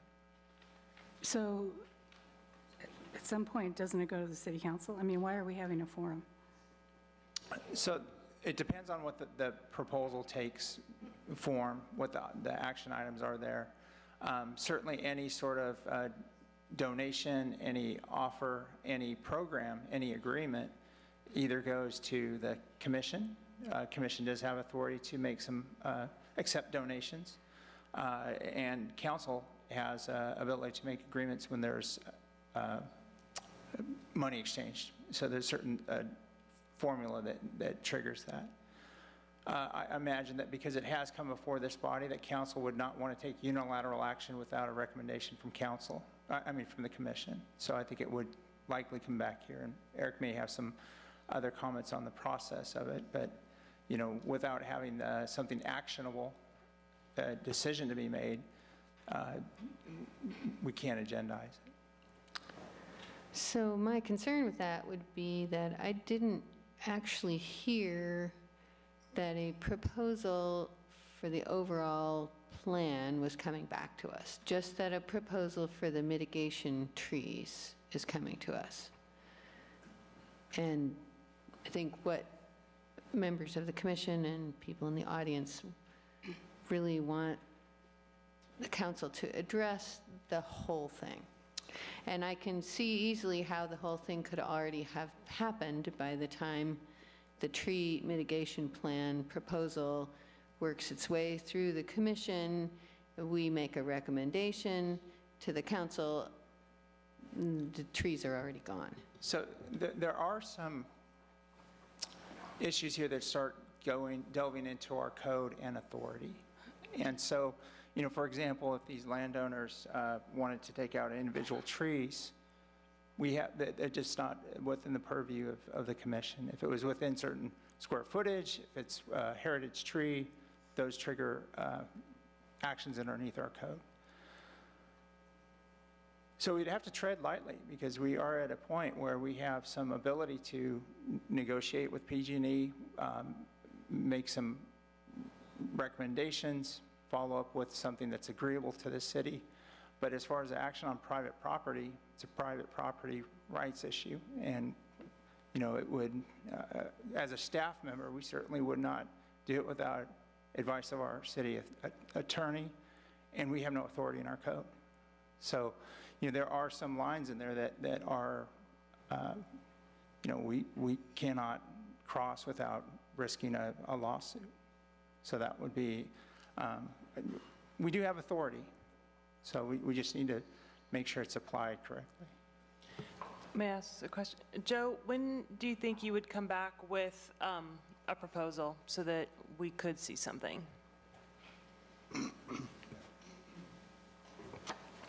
Our intention is to begin working with each of these property owners with that framework that I had described, and I will go ahead and continue to work with city staff to develop a mitigation proposal for those 33 additional trees plus funding for planting and establishing, and I'll bring it back to the commission in October. Okay. Could we also see the things that Robin from Beck suggested? The map, and that shows each individual tree where they are on the map? So the answer to that is likely not, because each of these trees is a privately owned tree, and that really is the decision of the property owner to make.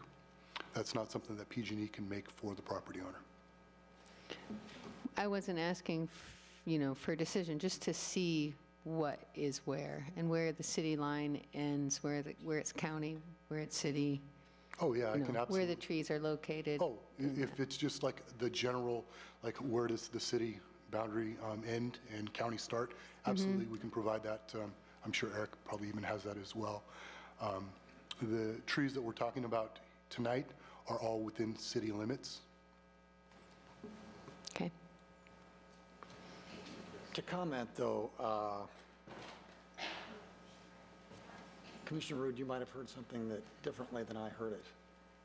I thought I clarified with Mr. Wilson. I thought, and correct me if I'm wrong, it's my understanding that you're talking to private property owners about the 55 and change trees, whatever it was. I turned my page that are referred to as manageable risk. And you're working with those property owners to make decisions on those trees as to what the final outcome, the fate of each one of those trees. And that's going to be part of a plan in total that we will have an opportunity to review and look at prior to any work being done. Is that not correct? That is not correct. These 86 trees are all on private property, and of those 86, 33 we've identified as unacceptable risk. So we're going to begin one-on-one discussions with each of these property owners to look at, first of all, the 33 that are unacceptable risk, and then the additional 53 trees to be able to come up with a mutual agreement. And in many cases, those property owners will look at a tree that is a manageable risk and elect to keep that tree.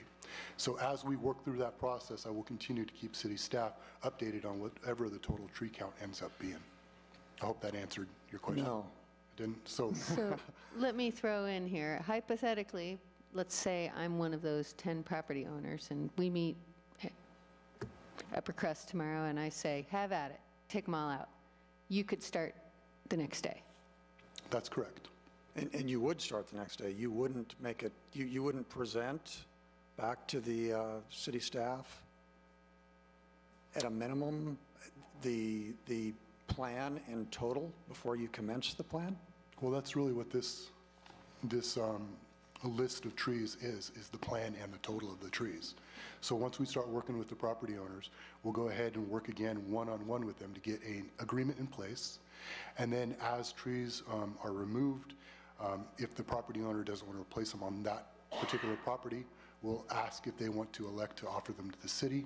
I'll make sure I coordinate with the city to make sure that the number of trees that we have proposed for mitigation are actually, in fact, planted. Am I missing your question completely? Well, you know, I think I'm hearing you two different ways, 2 or 3 different times here. The conversation's almost getting a little frustrating in that it's becoming a little bit circular. Because I don't feel like I'm getting the same response from you that I got from you earlier in the meeting. And that is, we have a desire to know what the fate and what the situation is with all 86 trees and be able to factor that into decision-making about where the 33 trees or whatever number we arrive at that you're going to provide the city. We want a feeling as to just how big the impact is going to be prior to finalizing any type of arrangement in which we're comfortable with. And I heard you say that that would be the case early, and now I sense that you're changing your position there. No, that's not the case. So we will begin discussions with private property owners this month. Typically, those discussions take a little while. It's a definite process. As we move through those discussions, we will have a pretty good handle on exactly how many trees of this 33 or potentially 86 trees are going to be proposed to be removed. And we'll start working with those property owners to identify a plan to not only remove the trees, but replant. Once I get that information, I will present it back to the council, or the commission rather, when I come back here to develop some sort of mitigation plan for those additional 33 trees on top of what we have already talked about. So did that answer your question? Before there's any work that would commence. So yes, I will come back to you in October, and it's a likelihood that none of the work will have commenced at that point. A likelihood or none of the work will have commenced? I just want to know I think that's what everybody here wants to know. Again, I'm trying to like determine like how long does it take to work with property owners on average? Do you know, Ryan? Yeah. I think, again, it's to what the city was mentioning, we're dealing with the private property owners. So usually our customer impact folks and our land agents go and meet with them. They come up with a plan. On average, depending on the situation of that particular owner, it can be from anywhere from 2 weeks to 4 weeks. The project then goes through an extensive internal environmental review, which I think takes anywhere from about 4 weeks as well. So at minimum, from contact from the owners to actually mobilizing on that job, we're looking at 4 to 6 weeks to actually get out there and do the work. Now, I think your question is if we're coming back and asking for approval or something from the commission. I concur that you don't need our approval. Right, I concur with that point. So I think our timeline is you've stated that you're going to let us know what the situation is and provide us with all the information. I mean, you seem to have offered that. And I'm just clarifying that that is, in fact, what you're offering. I mean, we've been cautioned by a number of the citizens speaking tonight. I recall the word vigilant coming out a number of times. And I think, although I may not agree with everything that I heard tonight from during the forum, I think that's one thing that makes sense to me, is to be vigilant and make sure exactly what the agreement is. Can I ask a question? What if a homeowner says no? What happens? We continue to work with that homeowner. So, well, I mean, I realize you guys are in I realize it's an interesting situation, but. Right. So are you talking about the manageable trees, or the No, unacceptable trees?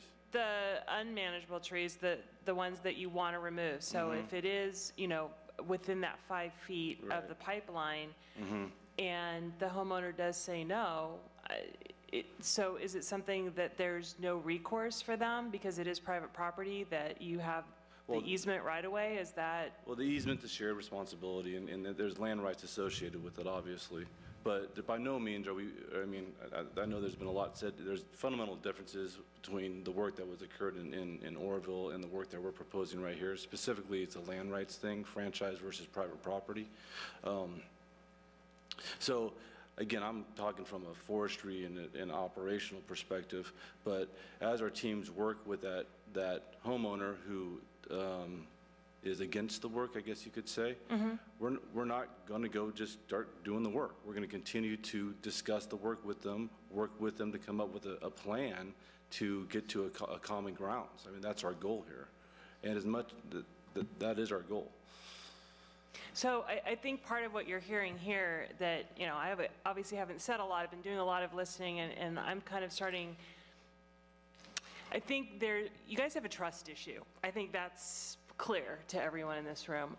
Thank you, Captain Obvious, but you definitely have a trust issue. And so I think you've got a commission up here that we recognize your rights and what you have the ability to do. On the flip side of that, I recognize you're wanting to be a good partner in working with us. But I think you do, and I'm hoping you understand the skepticism that has been felt both by the community as well as I'm much more skeptical now than I was at the beginning of this forum, I have to say. And really wanting to be able to, I'm hesitant to use the word trust, but have faith that you will in fact communicate to us what your true intention is and how you plan on doing that so that this community does have an opportunity to weigh in, and that we can, I think everyone here understands there might be a situation where there's some trees that are going to come down, but we want to be able to help to minimize that as much as possible. What I'd like to offer to the commission is, Ryan had mentioned that these discussions take a while, that they undergo a extensive environmental review. We'd like to start those discussions with these private property owners, and then in 2 months, then not next month's meeting, but the following, I will return with a plan for mitigation for those 33 trees, as well as a report on where we're at with those discussions in aggregate, so the commission can get an update. Without any work having commenced? Without any work having commenced. Okay.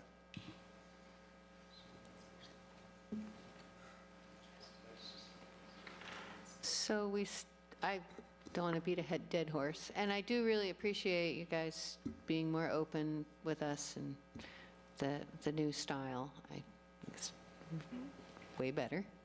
But if the commission wishes to send a message to the city council that we don't think those 33 trees should get cut down summarily, how do we do that? I think that the actual mechanism, it would be non-binding, but it would be with the actual next proposal. So right now we've been talking, we have good information as far as individual trees, but we don't have a proposal before us. Staff has not had a chance to, in writing, we'd want to review it in written form, what the proposal is for, remedying the loss of the trees. And so I think that's a mechanism that commissioners can weigh in on it. I think there's also something to keep in mind that depending on that form, there's an opportunity for the city to be made more whole than simply just, expressing loss on it, on the trees. Certainly there's some large trees on here, but there's also a distribution in here of smaller trees and undesirable trees that we would welcome to get rid of in that area of town. Probably a quarter of the list falls underneath that. So I think some better distribution of those numbers will help. And I think one thing that would have been a suggestion, Joe, I think for the next time this type comes up, would be some photographs on site. There are some trees that are on PG&E property, and you could probably tell me what number, but on PG&E property, for example, underneath electrical transmission lines that are 10 feet tall. And I think that or small stature trees, I should say, that aren't likely to be real trees at any point, and that's right on the borderline between the fence and the creek. So it's or the drainage ditch that's there. So I think that picture would help the commission. When you get deeper into it on Comanche Creek proper, like city property, it gets more vegetated, more complicated vegetation than some of those other areas. And so I think that separation would help the commission kind of, see what the impacts might be of these trees and their removal. But I think as far as weighing in would be that next moment when there's a written proposal before the commission, staff's had a chance to review it, come back with a written report and recommendation. Mr. Chairman, could I be recognized? I understand, Richard Harriman again. I just wanted to ask a point of clarification. May I be recognized and not be held out of order? Okay. Quickly. You don't have legal counsel here tonight, correct? Correct. Okay. PG&E doesn't have legal counsel here tonight that I know of. I have this failing for wanting to be fair, and so what occurs to me is I wanted to clarify that the agreement that PG&E has stated to you is they will not go forward with any of the cutting, including the private trees, until they come back to you. Did I hear that correctly? Yes. Okay. Yes. Now, that's what they offered in Oroville, and thank you for that.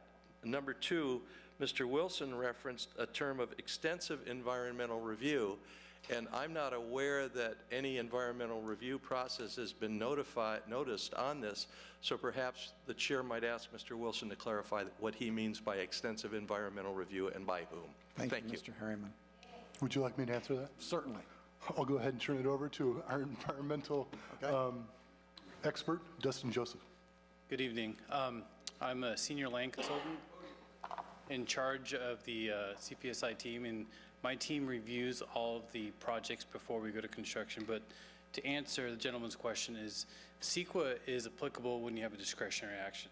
So CEQA has not been done for this project, but an internal environmental review has been done, which looks at biological resources, cultural resources, air, water, and hazmat. And like Ryan said, there's a process for this. So we can't do the work until my team signs off on it, and then they go to construction at that point. So there is an internal review. It's not CEQA level, but we do review all our projects. Is that a review for each tree? It's a review for each project. So there's multiple The whole trees. project? Exactly. So it shouldn't take too long. No. Yeah. And we could share that with you guys as well. Okay. Thank you. Any other questions from the commission?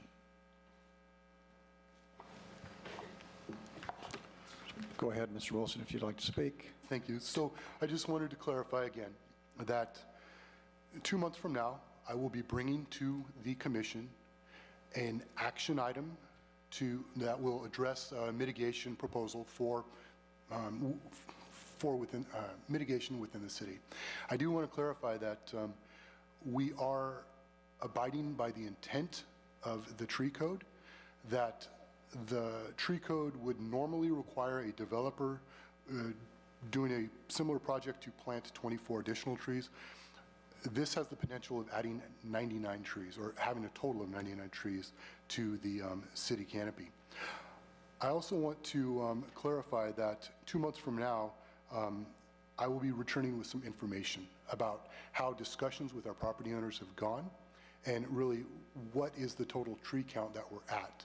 But I won't be asking for discretionary approval from the commission at that point in time. I'll be providing information to the commission. And just to add that you will be coming back to us without anything being done, any trees being cut at that time.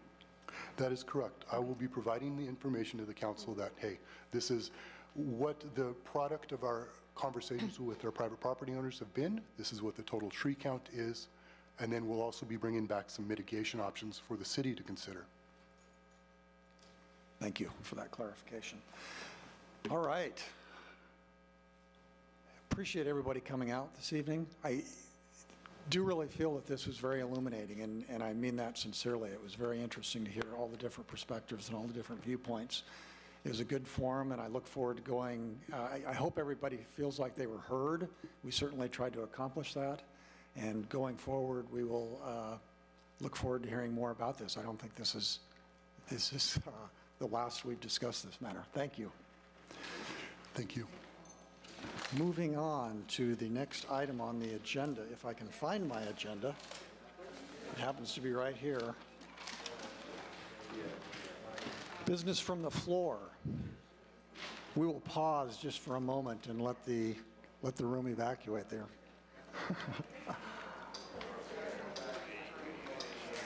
Members of the public may address the commission at this time on any matter not already listed on the agenda. Comments are limited to 3 minutes.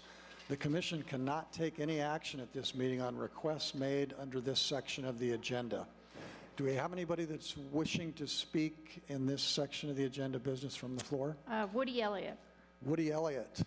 Good night. Good day, Willie. Woody. Whew. I'm not used to being up at 10 after 10. Oh, I had a nap, so I'm raring to go. I guess I will continue the drama. Boy, this was quite something. So I'll take a deep breath. But I'm here to speak for the trees again, but a little bit more locally. Paragon Point Disc Golf Course, as you know, I spoke to you a while back, and you considered the ramifications of not continuing the contract with Chico Outsiders. Well, I'm getting a little bit confused here. Their contract is continuing, but not on much of a basis. But it was going to be reevaluated several months from now. I had the opportunity to send you folks an email, which I hope you all got, with my series of slides that I took in April, and then a abbreviated series, which I picked from doing a round of golf with my camera last Wednesday, or Tuesday it was. And as I explained in the email, there is a lot of unmet, this is mitigation, this is legal mitigation that Chico Outsiders is legally bound, and you are legally bound to oversee. And I just want to give you a heads up, there's a lot more that needs to be done, particularly if we do get an El Nino effect, because it was just patently obvious to me of all the bare ground that is there that is unprotected. There is some ground that has been protected with some chips around a few tee pads and some chips around a few baskets. And there is a pile of chips in the parking lot that I showed you on my slide, in the last slide there, that I assume is going to be spread. But it's not nearly enough chips to go around all that needs to be done around the mandated tee pads, much less the baskets, much less the fairways that are naked. And this is going to lead to damage that is questionable whether it'll get repaired. The reason for mitigation is to forestall damage. And somebody needs to be motivated before the rains hit, God willing, to do the right thing. That's all I can tell you guys. Thanks. Which moves us to the... Before you go.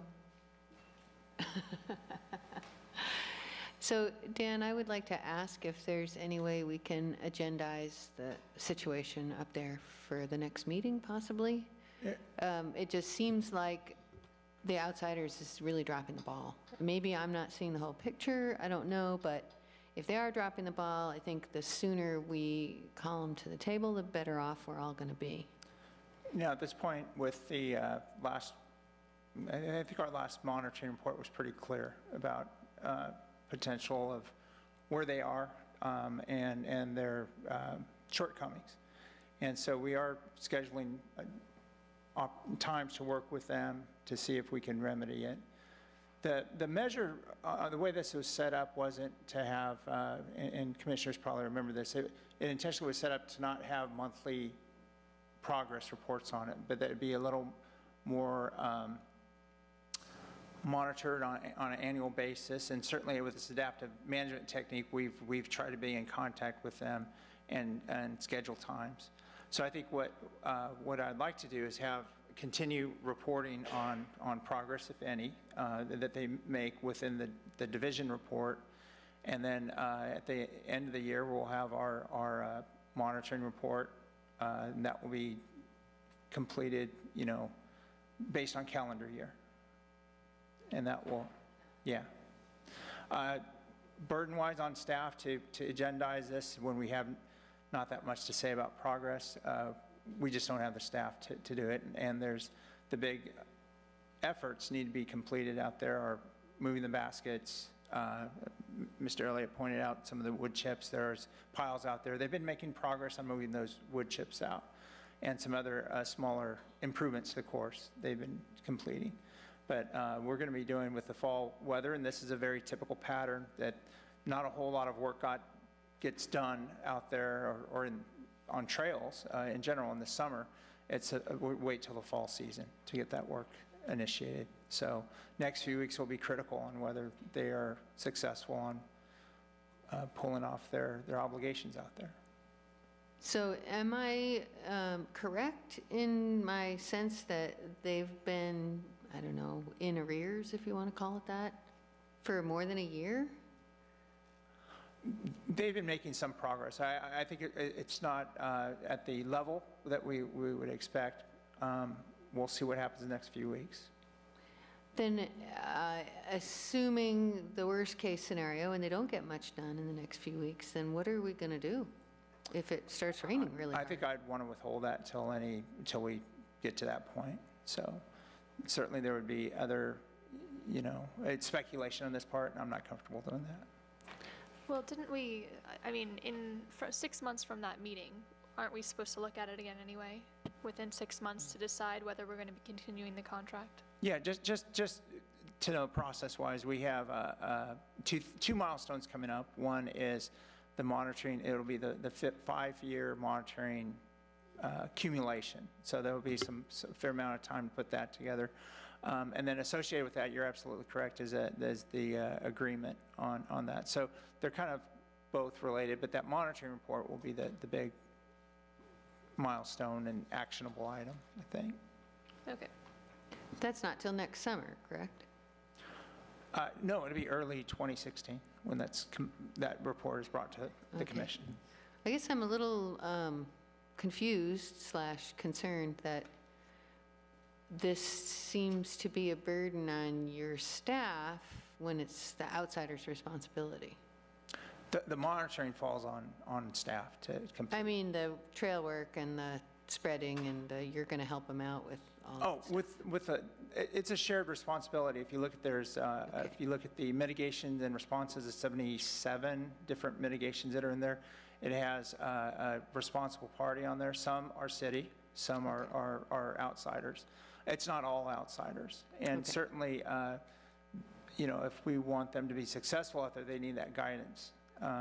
If, for example, we provided the routes for moving out the chips originally, the construction routes, city would not be comfortable if they chose that on their own. So I think it has to be a partnership. So December, or is it going to be January that we're going to? It's an annual report, so it goes to basically data as of December 31st. So there'll be a little bit of prep time to put that together. We've been trying to put those together and expedite the reports. Some of the reporting gets to us late because it's completed on the trees, for example, in October, November. It takes entities some time to get those completed. So, I think traditionally we've been trying to get it early in the year, and I think this one is going to be very important for us to do early. But I think we've gotten the annual reports to you in April and May. So we'll endeavor to get it done earlier this year. So basically, our hands are tied until January. I think the way that the process is set up, that's you know, we're process-oriented, and I think it makes sense for us to, we don't have the data, we don't have the information. We certainly want to see the progress they can make in this fall season. Well, I hope they step up. All right, thanks for bringing this to our attention, Woody. Good discussion. Moving along, reports. 6.1, Parks and Street Trees Division Report, Park and Natural Resource Manager, FSIF. Actually, I'm just going to mention a couple of items here. The first one is, I think the commission has heard a lot about vandalism issues over the last few weeks in the park. We've had a number of issues that have popped up. So I can bring this report over. Yeah, that's fine, Shane. Thanks.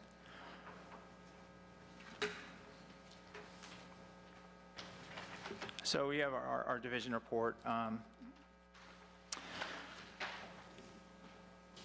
There's been a lot of activity with Chico PD and rangers in the park. There's been a number of arrests, for example, on 1 Mile area. There's been some vandalism issues, some other things that have occurred in there. So it's been quite concerning to our staff and the city, and I think that there's been a lot more attention here recently by Chico PD and just the public in general. So it seems like it's going in a good direction, but it's a challenging time for parks right now on vandalism issues and other things over there. On a brighter note, we are well underway on a celebration at Bidwell Park on September 26th, the 110th birthday for the park. So there's going to be 3 bands playing, kids games. We'll continue our bike passport that we had, and there'll be a grand finale will be a movie, The Wizard of Oz, at Sycamore Field in the evening. So we're trying to have this as a day of celebration for the park, but also to help raise some funds. And this is part of the Annie B's program. It's the last weekend before Annie B's closes. And so it's an opportunity for us to kind of make that last big push. Highly encourage members of the commission and members of the public to help sponsor events. And we've gotten a good, strong response from people so far. So we're pretty excited about it. Shane may have something to add on that. I think the only other thing, there's a long list of things that Shane may want to get to. I don't know how long, but upcoming events and a big one that happened this last weekend. But just to clarify something on the work plan, so that the commission has traditionally had a biannual work plan. We just were instructed by the city clerk that policy may change, may shift a little bit, and so we're waiting from council direction on it. I think it may shift from I think it's been quite valuable for our commission to have priorities laid out. It just may be something that the council may not require. So, I think we may continue with that practice just for our own purposes and priority setting, but it may not be something that's approved and passed on to council. So we're getting clarification on that right now. Dan, can I ask some questions about the target team for the ranger and lifeguard programs and the police rangers working with the police in Lower Park? I guess my question would just be, how is that working? It looks like there was multiple arrests in Lower Park. And are we going to be able to get more patrols eventually? The Lower Park is concerning me right now. I was just there yesterday. It just seems like people are just sleeping everywhere, even at noon, and I feel like it's getting unsafe. Yeah, it's quite a concern for us. It's been something that's impacted our crew quite a bit as far as cleaning and just frankly feeling safe there. PD has been very responsive recently and have stepped up patrols. They've actually been doing patrols, early morning patrols, and misdemeanor citations for camping, for example. And we have seen some differences. I think some of the vandalism issues could be in response to some frustration, because it has been brought to the attention and some discomfort with changes that have happened there. So it's going to be a slow process, and I think that we're getting some attention and help right now. So, what is the target team? Target team, it's a community policing model for the police that focuses on particular areas. So in the past, we've had a target team, and it would shift its focus. So it could be, for a while, it was gang activity. It could be on homeless encampments and transient issues. And you know, right now, I think they're having a focus with us in the parks and greenways. So that's the target. It's a targeted community policing model. Okay. Long-term solutions to chronic problems. I like that. That's basically what they do. One example of the past activity they had with Target when the program was fully operational is we worked with them on Lost Park, and one of the measures that came out of it was not only routine patrols there, but they talked to the local business established next door and changed their sale of 40-ounce malt liquor. And that changed the behavior in that area quite a bit. So it's a creative approach. It's not just looking at enforcement. Shane, I don't know if you want to add more on the volunteer efforts and report. Just a few exciting things. I mentioned last time we were together that we had the Alliance for Workforce Development crew starting. They've started, and we've gone through with a few growing pains, but we're doing some pretty incredible work. You can see the results of their efforts at the entrance to 1 Mile on the Valambrosia side or North 1 Mile side. Clearing out a lot of Vinca, got some new chips in there, brightening that up quite a bit. And then we shifted our efforts over to the Lindo Channel to S&S Produce, along with the Alliance for Workforce Development. We had the ACS crew out there, did a lot of vegetation removal last week in the middle of the week, and that was followed up on Sunday by a huge cleanup day by, there was over 60 volunteers out there in the Lindo Channel, about 90 yards of material removed, so it was pretty incredible. And then rewinding back to Saturday is we had a lot of volunteers for Go Chico Day in the Annie's Glen, and did a lot of vegetation management there and opened up a lot of sightlines. So this last weekend has been pretty incredible on the volunteer front. A lot of things have been done. It's been challenging to keep up with all the vegetation and debris that were generated. There's also another volunteer group out at Tiger Ponds that removed another about 6 yards of material from there. So there's something happening all over the place during the weekend.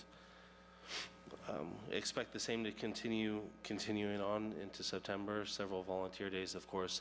September 19th, big creek cleanup happening in cooperation with Beck, and we'll be going through all the Comanche Creek, Tiger Ponds, Lindo Channel, Little Chico Creek corridors, and picking up everything that's left behind, and making way for this El Nino that we keep on hearing about. So we have nice clean creek beds to flow through. Yes. Yes, after your wedding. Shane? Yes. Do any of the volunteers for these cleanups ever come from like the tourist shelter or the Jesus Center? Do they ever send out teams to do any of the cleanups? There is a downtown cleanup brigade that comes from the Jesus Center, and they work with the Downtown Chico Business Association and Friends of Bidwell Park, and they work from Lost Park up into 1 Mile. It was Tuesdays and Saturdays. It's Tuesdays primarily now. We're waiting for the Bidwell Community Grant to kick in November, and then we'll do it Tuesdays and Fridays. And we concentrate at 1 Mile Annie's Glen, Camellia Way Park. But if they have enough time, discretionary time, they go up to 1 mile. I'm sorry, they concentrate on Lost Park, Annie's Glen, Camellia Way Park, and with enough time, they can literally sweep up to 1 mile and back. So once or twice a week, depending on funding. And the funding is to buy shovels, trash, gloves, or what is the funding for? No, it's to hire the Jesus Center Cleanup Brigade that through the Downtown Chico Business Association, through the North Valley Community Foundation, using Friends of Bidwell Park funds as well as Chico Community Grant funds that Friends of Bidwell Park gets. So these aren't volunteers, are paid? They are paid, and it's a wonderful relationship.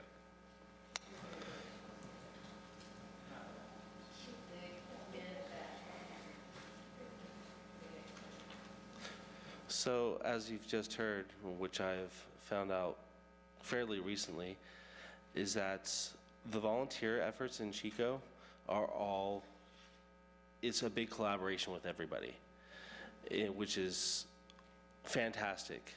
But keeping it all straight, as you just heard, can be challenging.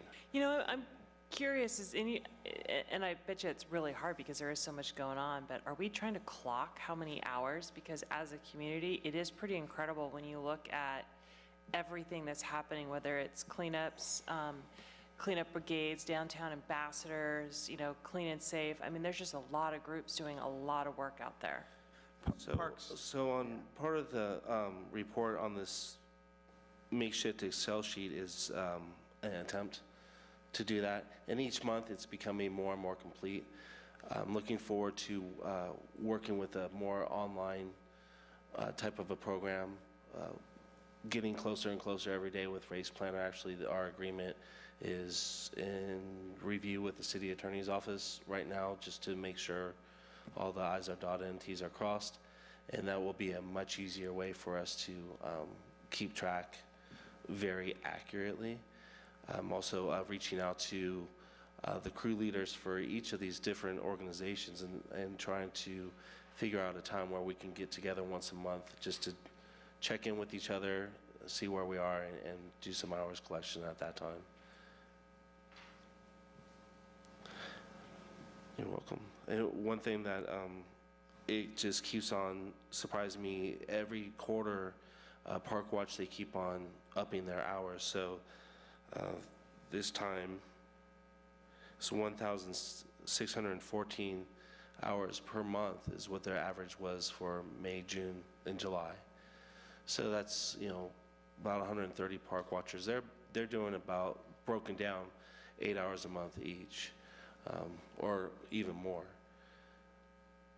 It's impressive. They've been showing the green out there, and what's happening with the volunteer program, there was the Park Watch program was kind of over here, and the rest of the volunteer program was over here. They're becoming more integrated.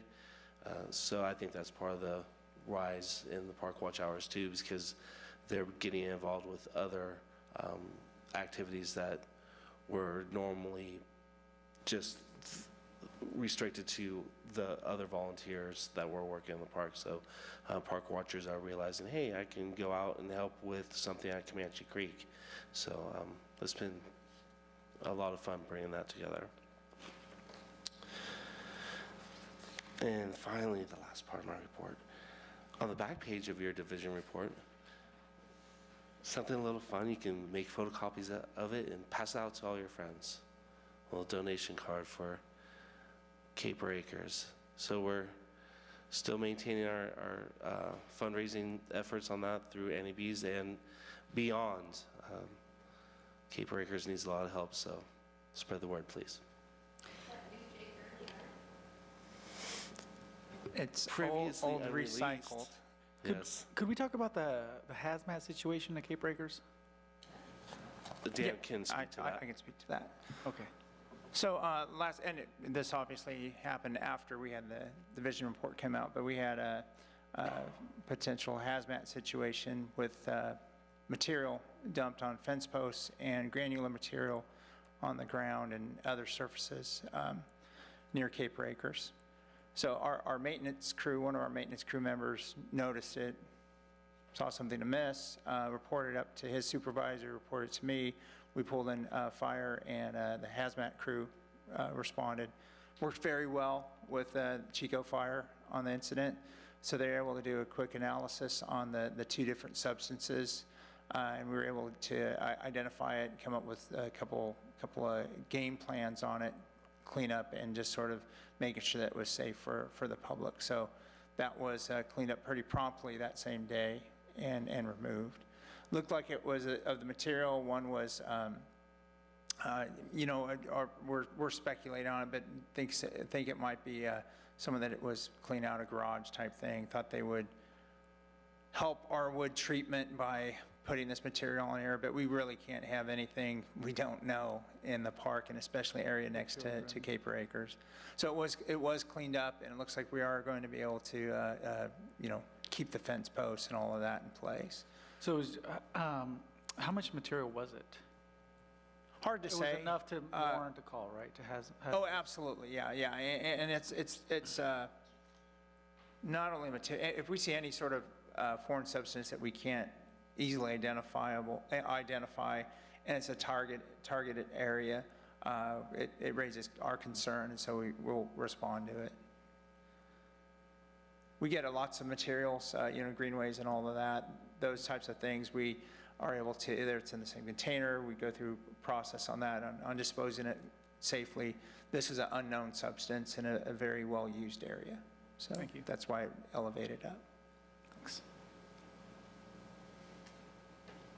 The only thing I want to say in addition to Shane's excellent prepping of the Caper Acres donation is that, tell me if I'm wrong, Dan, but all the funds that are donated through NEBs are actually earmarked specifically for Caper Acres.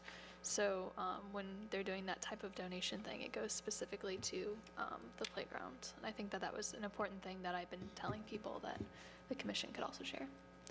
Yeah, actually, I should point out it's our focus, but we do have some other areas that people can donate to. Some people prefer other parts of the program, but definitely Caper Acres has been a focus, and we did get a notice not too long ago that an individual donor made a $7,000 donation to Caper Acres. So we are expecting to do some, it will allow us to start doing some work there. And so as we pointed out with the Caper Acres model that we have is we're not waiting for the entire amount. We're going to start doing work and hope that will start generating interest, and more, you know, success breeds success. So we'll see if we can get some additional donations, but we're very excited about how things are going with that. And, you know, hope the community rises up and responds. Anything else, anybody? Valerie, did you have something? So with that, we'll adjourn to the next regular scheduled meeting on September 28th, 2015 at 6:30 here in the council chambers. Good meeting. Thank you.